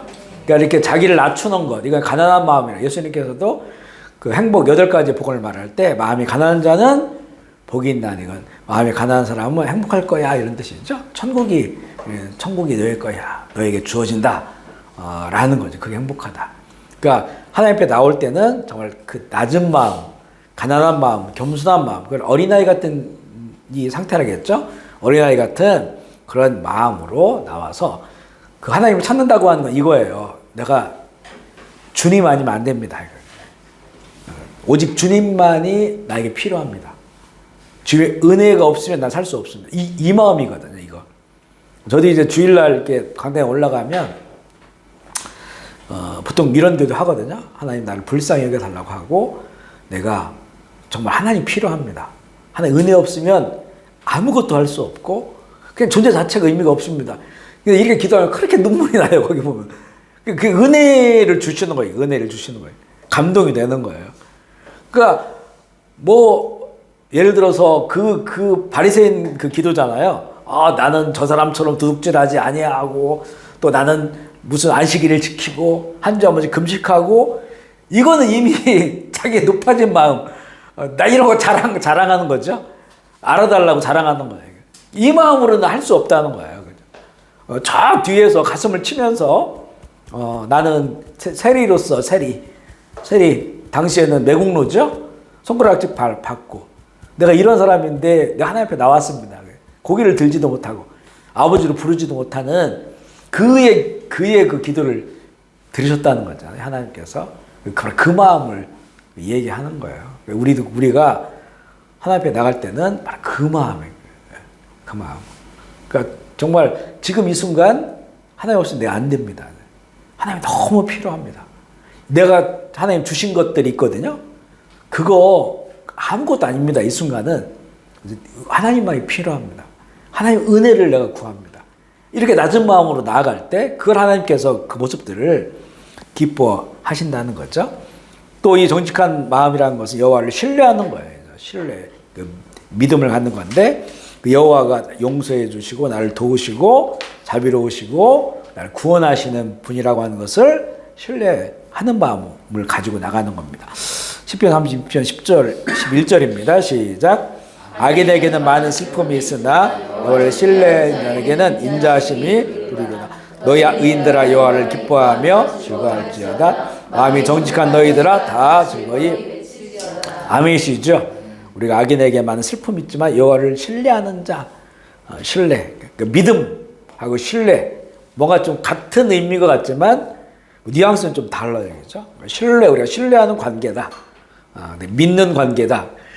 그러니까 어떤 믿음이라고 하는 것 어찌 보면 대상 자체가 어떤 굳어진 거 있잖아요. 저기 동해안에 가면 설악산이 있어. 내가 한 번도 안 가봤지만 이 땅을 내가 믿어. 근데 그 존재는 그냥 살아있지 않는 존재란 말이에요. 그죠? 설악산이라는 그 산 자체는 뭐가 활동하는 존재는 아니야. 그렇지만 내가 믿어 있는 게. 근데 신뢰라고 하는 거는 이제는 상호적인 느낌이 들잖아요. 그죠? 그분의 살아계심, 나도 살아있음, 내가 그분을 신뢰한다라고 하는 것은 어떤 살아있는 관계 속에 그런 그 믿음을 더 강조하는 그런 표현이라고 볼 수가 있어요. 여호와를 신뢰하며 나아야 된다는 거죠. 그러면서 이제는 이 하나님 기뻐하시는 그런 기도의 장소가 어디냐? 그거는 이제 선교의 장소라는 거예요. 그러니까 선교의 장소라기보다는 선교적인 기도. 그러니까 우리가 어디 있든지 그 하나님 나라 선교를 위해서 기도하는, 사실 선교를 위해 기도한다고 하는 건 사실 거기에 나는 없거든요. 나는 없어요. 하나님의 뜻이 이루어지기를 바라는 그런 그 기도의 장소가 바로 이 선교적 장소거든요. 그분의 이제는 하나님의 이름이 이렇게 퍼져나가고 하나님의 나라가 확산되어지는 그런 장소예요. 하나님 기뻐하시는 기도의 장소다. 골로새서 4장 3절입니다. 시작. 또한 우리를 위하여 기도하되 하나님이 전도할 문을 우리에게 열어주사 그리스도의 가지기를 구하라. 내가 이 일 때문에 매임을 당했느라. 그러니까 사도들이 이 기도를 많이 부탁해요. 우리를 위해 기도해달라. 우리를 위해 기도해달라는 게 우리 뭐 베드로가 우리 그 바울이 뭐 부자 되게 해주세요. 또 뭐 건강해 이런 기도가 아니에요. 그죠? 우리를 위해 기도하려고 하는 것은 하나님의 복음이 전해질 수 있도록 우리가 그 일을 잘할 수 있도록 기도해달라는 거죠. 선교적 기도예요. 그죠? 저희가 이제 선교사의 기도하니 한국하면 그 교인들에게 우리 한국에 있는 교회들 다니면서 꼭 이야기하는 게 이걸 꼭 부탁을 드리는 거예요. 뭐 우리가 어떻게 되기를 위해서 기도해달라는 게 아니고 우리를 통해서 하나님의 나라 확장될 수 있도록 선교를 위해 기도해달라. 이게 사실은 하나님이 그들을 기뻐해 주시는 거거든요. 기도하는 사람을. 그렇기 때문에 꼭 선교를 위해, 하나님 나라 선교를 위해서 꼭 기도해달라. 복음을 위해 기도해달라. 이렇게 부탁을 드리는 거죠. 또 하나님이 기뻐하시는 기도의 장소는 영적 전쟁터예요. 사도행전 4장 29절 30절 시작. 주여 이제도 그들의 위협함을 구워보시옵고 종들로 하여금 담대히 하나님의 말씀을 전하게 하여 주옵소서. 손을 내밀어 병을 낫게 하시고 거룩한 종 예수의 이름으로 이루어지게 하옵소서. 아멘. 이게 사도행전 복음이 시작될 때 막 사도들이 잡히잖아요. 잡히고 복음을 전하지 못하게 만들고 영적 전쟁이 일어나는데 이제는 그곳에서 이제 우리 담대히 하나님 말씀을 전하게 해달라. 우리가 이 전쟁 때 승리하게 해달라. 지금은 영적 전쟁을 많이 해야 됩니다. 영적 전쟁에 관련된 기도를 정말 많이 해야 돼요. 사단이 이제 자기 때가 얼마 남지 않은 줄 알고 파상 공격을 하고 있거든요. 우리 아이들을 다 쓰러뜨리고 젊은이들은 다 쓰러뜨리고 문화를 다 잡아먹어버리고 다 잡아먹어버리는 것이기 때문에 영적 전쟁 이런 기도, 그죠? 사단 마귀의 권세를 묶고 하나님 나라가 이루어져. 그죠? 이 기도를 많이 해야 된다. 세 번째는 하나님 나라를 위해 기도하는 것, 같은 게 맥락인데요. 마태복음 6장 34절, 33절 시작. 그런즉 너희는 먼저 그의 나라와 그의 의를 구하라. 이 모든 것을 너희에게 더하시리라. 아멘이시죠? 이 말씀을 좀 신뢰하기를 바랍니다. 그리고 이 모든 것을 너에게 더하시는구나. 이걸 우리가 경험해야 돼요. 경험하려면 항상 우선순위가 먼저 그의 나라와 그의 의를 구해야 되는 거죠. 먼저 내 사건, 또 내 의, 또 내가 계획했던 것들을 먼저 구해서는 안 된다는 거예요. 하나님의 나라와 그 의를 먼저 구하면 우리가 구하지 않은 그 것들도 하나님께서 더해 주시는 은혜를, 이게 우리의 삶의 간증이 되어야 되고요. 그 다음에 우리가 9번째는 우리가 순종과 정의를 실천할 때 하나님 기뻐하시는데, 사무엘상 15장 22절 여기 순종에 관한 말씀이 쭉 나와요. 시작. 사무엘이 이르되 여호와께서 번제와 다른 제사를 목소리를 청정하는 것을 같이 좋아하시나이까. 순종의 제사보다 낫고 듣는 것이 수정의 기름보다 낫니. 형식적인 예배나 제사보다는 하나님의 말씀을 그냥 듣고 따라 순종하는 것이 그게 더 하나님 기뻐하시는 거다. 이런 말씀. 그러니까 예배자는 예배자의 삶이 있어야 된다고 했잖아요. 진정한 예배를 드리려면 그 삶이 바로 하나님의 말씀을 따르고 뜻을 이루는 그런 삶이고요. 하나님 불순종을 미워하신 이유가 있어요. 불순종은 두려움의 대상을 바꾸요. 이거 되게 중요한 말인데 사무엘 3상 15장 25절 읽어보겠습니다. 시작. 사무엘에게 이르되 내가 범죄하였나이다. 여호와의 명령과 당신의 말씀을 어긴 것은 백성을 두려워하여 그들의 말을 청종하여. 그러니까 하나님의 말씀 뭐냐면 아말렉을 싸워 이길 만한 그 힘을 사울에게 줬단 말이에요. 왕에게. 그래서 아말렉을 진멸하라 이렇게 얘기했는데 거기서 있는 건 아무것도 살리지 말라겠어요. 그 여리고성 질면. 왜냐면 이건 심판이기 때문에 하나님이 심판을 계획하셨어요. 그걸 이스라엘이라고는 그 도구로 사용하고 있는데 이거 살려줘 버린 거야. 왕도 살려줬지. 거기에 좋은 양들 다 가지고 왔어요. 그러니까 왜 이걸 살려줬냐 했더니 좋은 거 골라가지고 제사하려고 했다고 핑계대고 변명하는 거예요. 나중에 이거에 대해서 얘기를 하니까 이제는 이 사건도 그렇고 다음에 또 사건이 있어요. 또 그 사건이 있는데 동일한 그런 사건이에요. 거기서 이제 이야기한 게 뭐냐면 내가 백성들을 두려워해서 했다는 거예요. 그러니까 결국에는 불순종이라고 하는 거는 하나님보다 어떤 다른 것을 더 두려워하고 있다는 거죠. 그렇기 때문에 불순종한다는 거예요. 하나님이 아닌 사람을 두려워하기 때문에 이게 불순종을 하는 거예요. 그래 두려움의 대상이 바뀌어버린 거예요. 하나님을 두려워야 되는데 다른 것을 두려워하기 때문에 이 불순종을 하게 되는 것이죠. 두 번째는 불순종은 기쁨의 이유를 다른 데서 찾기 때문인데 사무엘상 15장 19절입니다. 시작. 어찌하여 왕이 여호와의 목소리를 청종하지 아니하고 탈취에게만 급하여 여호와께서 악하게 여기시는 일을 하였네. 이게 자신들이 군대가 그 강한 아말렉을 완전히 무찔러 버리고 전멸시키니까 그들이 가지고 있었던 전리품이 엄청나잖아요. 너무 좋은 게 많아. 이스라엘 가지고 있던 것보다 훨씬 좋은 게 많으니까 그것을 갖고 싶어요. 근데 그것을 얻는 것으로 기뻐하는 거야. 그래서 결국에는 기쁨의 이유를 하나님의 뜻을 순종함으로, 하나님을 경외함으로 거기서 얻는 하나님을 기뻐하는 그 기쁨이 아닌 결국은 내가 이것을 얻음으로써 내가 더 좋아지고 기뻐하고 그렇게 됐다는. 그래서 기쁨의 이런 그 원인과 대상 자체가 바뀌어버린다는 거죠. 그래서 불순종하는 거죠.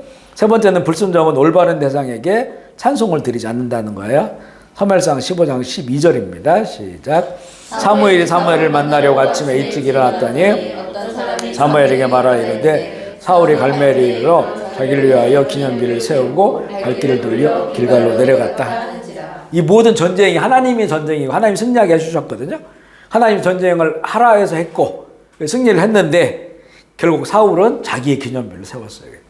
자기의 기념비를. 그러니까 불순종이라고 하는 것이 정말 찬양을 올려드릴 마땅한 대상에게 하지 않고 자기가 영광을 받고 자기를 높이기 때문에 그 불순종이라는 건 참 우상숭배와 마찬가지라고 그 밑에 나와요. 사무엘상 15장 23절입니다. 시작. 이는 거역하는 것은 점치는 죄와 같고 완교하는 것은 사신 우상에게 절하는 죄와 같음이라. 왕이 여호와의 말씀을 버렸으므로 여호와께서도 왕을 버려 왕이 되지 못하게 하셨나이다. 결정적인 거예요. 사울이 하나님 사울을 선택했잖아요. 그리고 복을 약속했단 말이에요. 사울에게. 다윗에게 했던 것처럼 이 다윗보다 먼저 사울에게 그 복을 약속했는데 결국에는 사울이 이런 이유 때문에 불순종을 하게 되고 이거는 결국에는 우상 숭배하는 것과 마찬가지다. 그런 죄와 마찬가지다. 그러니까 하나님이 가장 싫어하는 그런 죄악이죠. 우상 숭배하는 게. 바로 이제는 그래서 이제 사울에게 너는 이제 하나의 은총이 떠나가게 되었음을 얘기해 주는 거예요. 순종에 대한 하나님의 기쁨은 우리에게 좋은 소식이에요. 왜냐하면 내가 하나님 말씀에 순종했을 때 어찌 보면 어떨 때는 순종이라는 게 작은 것일 수 있거든요. 작은 것부터 순종을 했는데 그것이 하나님께 영광이 되는 거예요. 이게 하나님을 내 삶이 인정하는 거예요. 그렇죠? 그래서 하나님 그걸 기뻐하시는 거죠. 그러니까 나의 그 작은 순종으로 하나님께서 내가 어떤 드린 제사나 어떤 허물과 예배보다도 내가 그 말씀을 순종하는 것 때문에 하나님이 더 영광을 받으시는 거예요. 높아지시는 거죠. 그렇기 때문에 우리에게 참 그게 기쁨의 좋은 소식이다라고 하는 것이고, 두 번째는 하나님이 명령하신 모든 것이 우리의 선을 위한 것이기 때문에 다 결국 하나님의 명령이라고 한 것을 왜 자꾸 순종해라, 왜 자꾸 따르라고 말씀하냐면 이게 하나님이 어떤 걸 필요해서가 아니에요. 하나님 이미 다 가지고 계시잖아요. 하나님 저는 완벽해요. 뭐가 부족하거나 니들이 나한테 뭘 해줘야 돼 이런 게 아니란 말이에요. 너가 이렇게 해주면 내가 더 좋아할 거야 이런 게 아니란 말이에요. 하나님 이미 다 온 세상의 주인이고 다 가지고 계신데 근데 왜 우리에게 너 이거 해야 돼, 너 안 하면 죽는 거야 이렇게 말씀하신 거는 결국엔 우리에게 복이 되게 하시고 우리를 가장 존귀하고 선한 삶으로 인도하시려고 그렇게 우리에게 말씀을 주신 거니까, 그러니까 그 말씀을 순종할 때 하나님이 좋아지시는 게 아니고 결국에는 하나님이 만든 우리 피조물이, 하나님의 사람이 복을 누리고 정말 좋아지는 거예요. 하나님 말씀대로 살면요, 지금 당장은 힘들고 어려운 것 같지만 손해보는 것 같지만 손해볼 거 하나도 없어요. 그죠? 정말 우리의 인생이 하나님 앞에서 존귀한 자로, 그리고 사람들도요, 우리가 지난주에 하나님께 인정받고 하나님 기억된다고 했을 때 이게 뭐냐면요, 그러면 우리는 사람에게 인정 안 받아야 되나, 이게 아니란 말이에요. 느헤미야는 이미 페르시아 왕에게 인정받았잖아요. 그렇죠? 너 왜 인정받았을까요? 포로로 잡혀왔는데 그만큼 그가 성실하고 착하고 또 충성스럽고 그의 삶이 이 왕이 인정을 해주는 거예요. 하지만 결국 세상과 하나님의 나라는 그 끄트머리에서 충돌을 해요. 충돌. 거기에서의 그 이야기를 한 거지, 우리 이 땅 가운데서 예수님 잘 믿고 그 말씀 따라 살아가 보면 많은 사람들이 좋아해요. 겉으로는 막 예수 중에라 뭐라고 하고 저 사람 우리랑 다르다고 막 뭐라고 할 수 있지만 속으로 존경해요. 그런 사람들을. 진짜 저 사람 예수쟁이야, 진짜 예수 믿는 사람이야 라고 하는 거죠. 그렇게 우리의 삶이 하나님의 뜻과 그 명령을 따라 살아가는 것이 그때는 힘들고 어렵다 할지라도, 또 나하고 안 맞고 내 본성하고 안 맞는다 할지라도 그래도 불구하고 순종하고 살아가면 결국엔 우리를 하나님께서 선하게 우리 인생을 통째로 귀하게 만들어주신 일이 그게 아멘이시죠. 우리가 그것을 알아야 된다는 거죠. 신명기 10장 12절 13절 읽어볼게요. 시작. 이스라엘아, 내 하나님 여호와께서 내게 요구하시는 것이 무엇이냐? 내 하나님 여호와를 경외하여 그의 모든 도를 행하고 그를 사랑하며 마음을 다하고 뜻을 다하여 하나님 여호와를 섬기고 내가 오늘 내 행복을 위하여 내게 명하는 오늘 명령과 길을 뛸 것이 아니냐. 이렇게 하나님 주신 이런 말씀들, 이게 하나님께서 우리에게 주신 말씀이 악한 게 하나는 있겠습니까? 우리를 나쁘게 하려고 하는 게 하나는 있겠어요? 아니라는 거예요. 우리에게 다 복을 주시고자 하는 그런 말씀이니까 힘들어도 어떨 때 이를 악물고라도 순종해라. 그 말씀대로 살아라. 그러면 정말 복될 것이다. 하나님의 아들이 될 것이다. 하나님의 딸이 될 것이다. 그렇게 말씀해 주시는 거죠. 세 번째는 왜 우리에게 순종을 말씀하시냐면 하나님의 영국 명령이 우리에게 그렇게 어려운 것이 아니라고 말했어요. 이게 되게 좀 신비한 원리인데 우리 신명기 30장 11절 읽어볼게요. 시작. 내가 오늘 내게 명령하니 명령은 내게 어려운 것도 아니고 먼 것도 아니고. 마태복음 11장 28절에서 30절 시작. 수고하고 무거운 짐진 자들아 다 내게로 오라. 내가 너희를 쉽게 하리. 나는 마음이 온유하고 겸손하니 나의 멍에를 메고 내게 배우라. 그러면 너희 마음이 쉼을 얻으리니 이는 내 멍에는 쉽고 내 짐은 가벼움이라. 아멘이시죠. 이렇게 말씀을 줬는데 우리가 언뜻 보면 하나님 말씀 너무 어려워요. 그리고 이 하나님이 주신 명령, 예수님이 우리에게 이렇게 살라고 말씀하신 것들은 우리랑 너무 안 맞아요. 이렇게 말하거든요. 이게 안 맞다라고 느끼는 뭐냐면 우리가 너무나 이쪽 가 있기 때문에요. 너무 이 진리와 멀어져 있기 때문에. 너무 멀기 때문에 이 하나님 주신 말씀과 이걸 여기 내가 저 멀리 있는 내가 이걸 보니까 이 말씀을 보니까 이거 어떻게 할 수가 없는 거예요. 그 중요한 게 뭐냐면 그럼에도 불구하고 하나님 살아계심을 인정합니다. 천국과 지옥을 인정합니다. 그리고 내가 하나님의 말씀을 받아들이고 이 뜻을 따라 살기를 원합니다. 라고 하면서 하나님 이 모든 명령 이전에 주신 게 뭐예요? 하나님을 사랑하라는 거죠. 사랑하라. 하나님을 사랑한다고 하는 건 하나님은 이미 우리를 사랑하시잖아요. 결국에는 하나님과의 사랑과의 관계 속에 있으면 하나님의 그 사랑이 신학으로 말하면 성령이 우리를 인도하는 거예요. 그래서 예수님은 이 멍에가 나와 함께 지는 거다라고 말하는 겁니다. 우리가 늘 얘기했던 게 뭐냐면 황소와 송아지 같이 멍에를 매면 누가 일을 다 하겠느냐. 어미소가 일을 하죠. 어미소가. 새끼소랑 같이 멍에를 맸다 할지라도 새끼소가 뭐 끌고 가겠습니까? 그냥 멍에는 같이 맸지만 결국에는 어미소가 끌고 가는 거예요. 그러니까 중요한 거는 내가 주님을 사랑합니다. 내가 주님에게 내 영혼을 붙어 있는 거죠. 포도나무에 붙어 있는 가지처럼 이런 상태가 되어야 된다는 거예요. 이런 상태가 되면 결국엔 저절로 열매를 맺는다는 거예요. 어미소가 끌고 가는 거예요. 그 멍에를. 그러니까 이 멍에는 쉽다는 거잖아요. 야, 그걸 네가 다 하라는 게 아니야. 너는 나를 사랑해. 내 사랑은 이미 너에게 있어. 나를 사랑하고 나와 하나 되자. 그러면 주님께서 나를 이끌어간다는 게. 그러니까 이 예수님의 말씀이 우리 인격적으로 불가능할 것 같잖아요. 뭐 마태복음 5장을 탁 열어보면 이제 뭐 원수를 사랑해라, 뺨을 흘때면 여기도 들이대라 쓰고 그러고 원수를 축복하라, 뭐 이렇게 이런 얘기들 있잖아요. 쭉 그런 찬양들 얘기 나오잖아요. 이걸 하나도 우리 마음에 드는 게 없지, 그죠? 그러니까 하기도 어렵고. 근데 바로 핵심은 이거란 말이에요. 그래서 하나님을 사랑하라고 말하는 게 뭐냐면 이 하나님과 사랑으로 하나가 되는 거예요. 그 예수님을 사랑하고 성령 내 말이 너희에 거하면 모든 걸 구한 대로 이루리라. 성령님이 우리 안에 계시면 성령께서 우리를 견인해 주시는 거예요. 우리 견인차 알지? 견인차. 딱 달고 가잖아. 그러니까 가긴 가는데 내 힘으로 가는 게 아니라 앞에 끄는 그 차의 힘으로 가는 거예요. 이게 이제 신비라는 거예요. 그래서 우리는 주님 사랑합니다. 주님 감사합니다. 기뻐합니다. 내가 주님 안에 거합니다. 이 신앙과 이 믿음이 중요하다는 거죠. 주님이 끌어가는 거예요. 불가능한 것 같은 것도 가능하게 해주시고. 내가 이 삶을 살아가다 보면요. 1년이 지나고 2년이 지나면 엄청 자기가 변한 걸 느껴요. 나 진짜 많이 변했구나. 내가 뭘 변한 게 아니고 주님께서 나를 변화시켜가는 거예요. 그렇게. 그래서 나를 이렇게 만들어 가시는 거죠. 주님의 제자로 만들어 가시는.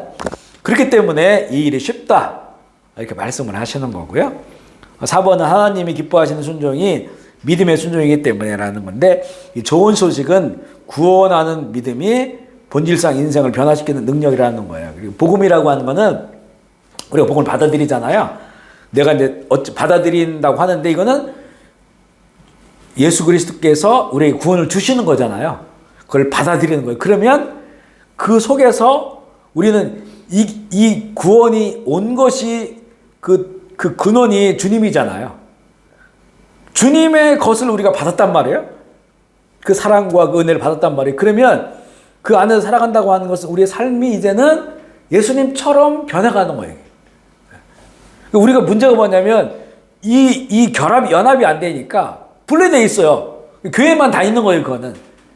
그 삶은 분리되어 있으니까 변화가 안 돼. 그러니까 사람들은 그런 사람을 하도 많이 보니까 교회 다녀도 안 변해 이렇게 말해요. 교회 다녀도 안 변해는 복음이 아니에요. 사람을 바꾸지 못하는 건 복음이 아니에요. 그죠? 아멘이시죠? 예수님이 십자가에서 죽으셨는데 하나님이 신 그분이 그런데 그분과 함께 살아갔는데 사람이 안 바뀐다. 이럴 수가 없는 거예요. 그거는. 그러니까 그런 사람들이 세상에 너무 많으니까 예수 믿어도 안 바뀌는구나 이렇게 말하잖아요. 이건 전혀 진리가 아닙니다. 예수 믿으면 주님 우리 안에 거하시면 다 바뀌어요. 그죠? 물론 이런 건 있어요. 우리에게 주신 기질이 있어요. 기질. 취향이 다 다르잖아요. 그거는 안 바뀔 수 있어요. 그런데 그게 전에는 나쁘게 쓰여졌었어. 베드로가 성격이 얼마나 급해요. 그 급한 성격. 그거니까 남들 가지 않는 첫 로마까지 가가지고 예수님 전하다가 십자가에 죽이려고 했더니 나는 거꾸로 달았어요. 거꾸로. 십자가에 거꾸로 달려 죽었어요. 베드로는. 그 성질이 급해. 사람들 급해. 저 충동적이야. 근데 이게 예수님을 믿음이 없을 때는 막 예수님 내가 십자가에 죽는다니까 가라맞고 막 이랬단 말이에요. 절대 안 됩니다. 난 절대 주님을 안 부인합니다. 이래 말이 먼저 나간 거야. 그죠? 성격이 급하니까. 근데 성령 받았잖아요. 사람들이 안 가는 로마 도판까지 가가지고 거기서 복음을 전해요. 그죠? 그리고 거기에 십자가에 거꾸로 매달아 죽어. 평범하지 않은 거잖아요. 그러니까 그런 기질은 안 바뀔 수 있어요. 이게 바뀌면 좋게 바뀌어. 예수 믿으면, 성령이 우리 안에 계시면. 근데 나머지 하나님 나라에 도움이 안 되는 나의 감정이나 나의 성격들이 있어요. 이거는 다 바뀌게 돼 있습니다. 주님이 우리 안에 거하시면. 그러니까 예수님이 그게 제자죠. 제자란 말에 가장 좋은 말이 닮는 거예요. 그죠? 스승을 닮는 거. 그게 제자잖아요. 그렇게 바뀐다는 거예요. 또 그렇게 바뀌어야 이게 정상이라는 거예요. 정상이라는 거고요. 그 4번 뭐 하나님이 기뻐하시는 믿음의 순종이기 때문입니다. 야고보서 2장 17절 시작. 이와 같이 행함이 없는 믿음은 그 자체가 죽은 것이고. 그러니까 행함이 구원은 안 해요. 믿음으로 구원 받는데 왜 이렇게 행함을 보냐면 진짜 믿음인가를 보는 거예요. 그것 때문에. 물론 한두 번 행하는 게 아니고 그 삶에 나타나는 꾸준히 나타나는 그 행함이 있잖아요. 그 삶이 이걸 보면서 진짜 이 사람이 구원 받았구나. 이거를 나도 알고 너도 알고 하나님도 알고 그죠. 그러니까 어떤 이거는 열매를 보고 나무를 아는 것처럼. 근데 나는 구원 받았어라고 하는데 열매가 엉망해. 나쁜 열매 나와. 계속해서. 이거는 이제는 심각한 거예요. 상태가. 진짜 아닐 수 있다라는 거죠. 근데 순종함으로써 정말 이게 믿음의 열매구나. 정말 믿음의 열매라는 것을 알게 되는 그것이 우리의 구원에 가는 길을 알게 한다는 거죠. 믿음이 순종하는 유일한 길이요. 이 믿음의 순종만이 하나님을 인정하는 거다. 로마서 1장 5절입니다. 시작. 그로 말미암아 우리가 은혜와 사도의 직분을 받아 모든 이방 중에 믿어 순종하게 아멘이시죠. 다섯 번째는 성화의 길은 순종해. 성화는 거룩한 길을 걷는 거예요. 거룩하게 되어지는 길을 걷는 건데 우리가 늘 얘기하죠. 우리가 구원을 받았다라고 하는 것은 완결 구조가 아니고 구원이 시작된 거예요. 그리고 이제 구원의 길 가는 게 성화. 그리고 이제 주님이 다시 오시거나 우리 이제 끝나서 주님 앞에 서면 성화에서 영화로 가는 거예요. 우리가 이제 남은 생애는 성화의 길을 가는 거예요. 거룩하게 되는 거룩한 삶을 사는 거고 이 본 삶이 끝나면 영화로운 곳에 들어가는 거예요. 영화롭게 되는 거다. 성화의 길은 순종의 길이다라고 말할 수 있다는 거예요. 데살로니가서 후서 2장 13절입니다. 시작. 주께서 사랑하시는 형제들아 우리가 항상 너희에 관하여 마땅히 하나님께 감사할 것은 하나님이 처음부터 너희를 택하사 성령의 거룩하게 하심과 진리의 믿음으로 구원을 받게 하려. 아멘이시죠. 밑줄 쳐야 돼요. 성령의 거룩하게 하심. 성령은 홀리 스피릿, 홀리 거룩한 영. 이게 우리에게 오시면 우리를 거룩하게 해요. 우리가 뭔 거룩함이 뭐가 있습니까, 사실. 우리 거룩하진 않아요, 사실은. 우리의 생각과 우리 마인드 자체가 거룩하죠. 세상도 안 거룩하고. 그런데 성령이 우리에 오시면, 성령 인도를 받으면 성령의 거룩하게 하심을 따라서 우리가 이제 거룩하게 되고 진리의 믿음으로 구원의 길, 영화의 길로 가는 거죠. 열 번째는 하나님의 공의와 정의가 실현될 때 기뻐하신다. 이 내용이 되게 많아요. 뒷부분에. 이걸 그냥 한 줄로 정리했거든요. 잠언 11장 1절입니다. 시작. 속이는 저울은 여호와께서 미워하시나 공평한 추는 그가 기뻐하시니라. 자, 공의와 정의를 어떻게 우리가 구별할까? 공의라고 하는 건 하나님의 큰 뜻이라고 생각해 보면 하나님의 큰 섭리, 우리 이 우주 만물을 향한 하나님의 큰 섭리, 이 섭리가 우리의 삶의 실제적인 우리 삶을 이렇게 잡을 수 있는 어떤 그 실질적인 그 어떤 법 내지는 이게 이제 윤리 도덕으로 올 수도 있고 법으로도 올 수도 있고 그 살 수 있는 그런 구체적 기준이죠. 하나님 큰 뜻을 우리가 이제 세상 법으로 다 담을 수가 없어요. 세상 법으로 다 담을 수가 없단 말이에요. 그런데 세상에 법이 있잖아요. 그리고 이제 윤리 도덕이 있단 말이에요. 그것이 하나님의 큰 공의가 그걸 인정하는 사람들이 자기 삶 속에서 그 하나의 규칙이나 원칙을 만들어 가지고 이렇게 살 수가 있죠. 그걸 이제는 정의라고 해요. 하나님의 큰 뜻은 우리가 이룰 수가 없어요. 우리 인간이. 하지만 이게 하나님의 뜻의 그 원리를 가지고 우리 삶에 표현돼. 이걸 정의라고 한다면 여기 보면 이게 나오죠. 저울을 속이는 거. 이건 정의가 아니라는 거예요. 하나님의 큰 뜻은 우리가 정직하게 바르게 살기 원하잖아요. 근데 이제는 이런 하나의 규칙이나 원칙이나 법 내지는 도덕과 윤리로 우리에게 이제 다가온 거예요. 그 정의를 이루는 거죠. 그래서 저울을 속이지 마라, 사기치지 마라, 거짓말하지 마라, 뻥튀기지 마라, 이런 것들이죠. 그러면서 이게 사회적으로 가면 좀 큰 틀에 이제는 법으로 이제는 그렇게 이제는 그게 만들어지는 거예요. 근데 이런 법들을 지금 세상 법은 정의롭지 못한 게 많아요. 특히 뭐 동성결혼 합법화시킨다 이런 거는 정말 하나님의 공의에 맞지 않는. 그렇지만 세상은 이걸 정의라고 말해요. 소수 인권 이렇게 말한단 말이에요. 이런 게 이제 부딪히는 거예요. 우리는 이제는 하나님의 공의에 그것이 우리의 삶의 기준이 될 수 있도록 이렇게 작은 것들로부터 해가지고 그런 그 정의를 구현해야 되는 하나님의 공의를 기준으로 해서 그것을 하나님께서 기뻐하신다 라고 하는 거예요. 자, 오늘 여기까지 하고 기도하고 마무리하겠습니다. 오늘 우리 하나님이 기뻐하시는 그런 삶을 나누면서 오늘의 큰 주제는 기쁨의 동행, 하나님이 기뻐하신 일을 해라. 하나님 기뻐하신 일이 무엇인가? 이런 것들을 여러 주제를 통해서 우리가 나누는데요. 우리 마음에 심겨져서 우리 삶이 정말 하나님 기뻐하시는 그런 예배, 그런 기도, 또 그런 삶이 되어질 수 있도록 우리 결단하면서 우리 주의 이름 부르고 통성으로 기도하겠습니다. 하나님 아버지 감사합니다. 이렇게 주의 이름으로 모이게 하시고 하나님 기뻐하시는 것이 무엇인지를 함께 나누게 하셔서 주님 감사합니다. 오늘 말씀이 우리 마음 가운데 새겨지게 하여 주시고 하나님이 기뻐하시는 하나님의 사람들로 더욱 하나님 의지하고 하나님을 경외하고 하나님을 사랑함으로 살아가게 하시고 또 우리가 하나님 기뻐하시는 예배드리게 하여 주시고 하나님 기뻐하시는 기도로 주께 간구할 수 있도록 주여 인도하여 주시옵소서. 우리에게 주신 말씀들 어떤 때는 참 힘겹고 어려운 말씀이지만 성령님 우리 안에 계셔서 우리가 그 말씀을 순종하고 그 말씀대로 살아갈 때 하나님께서는 더 영광 받아 주시고 우리의 삶의 가치는 또 하나님 앞에서 존귀한 자들로 살아갈 수 있도록 주여 도와주옵소서.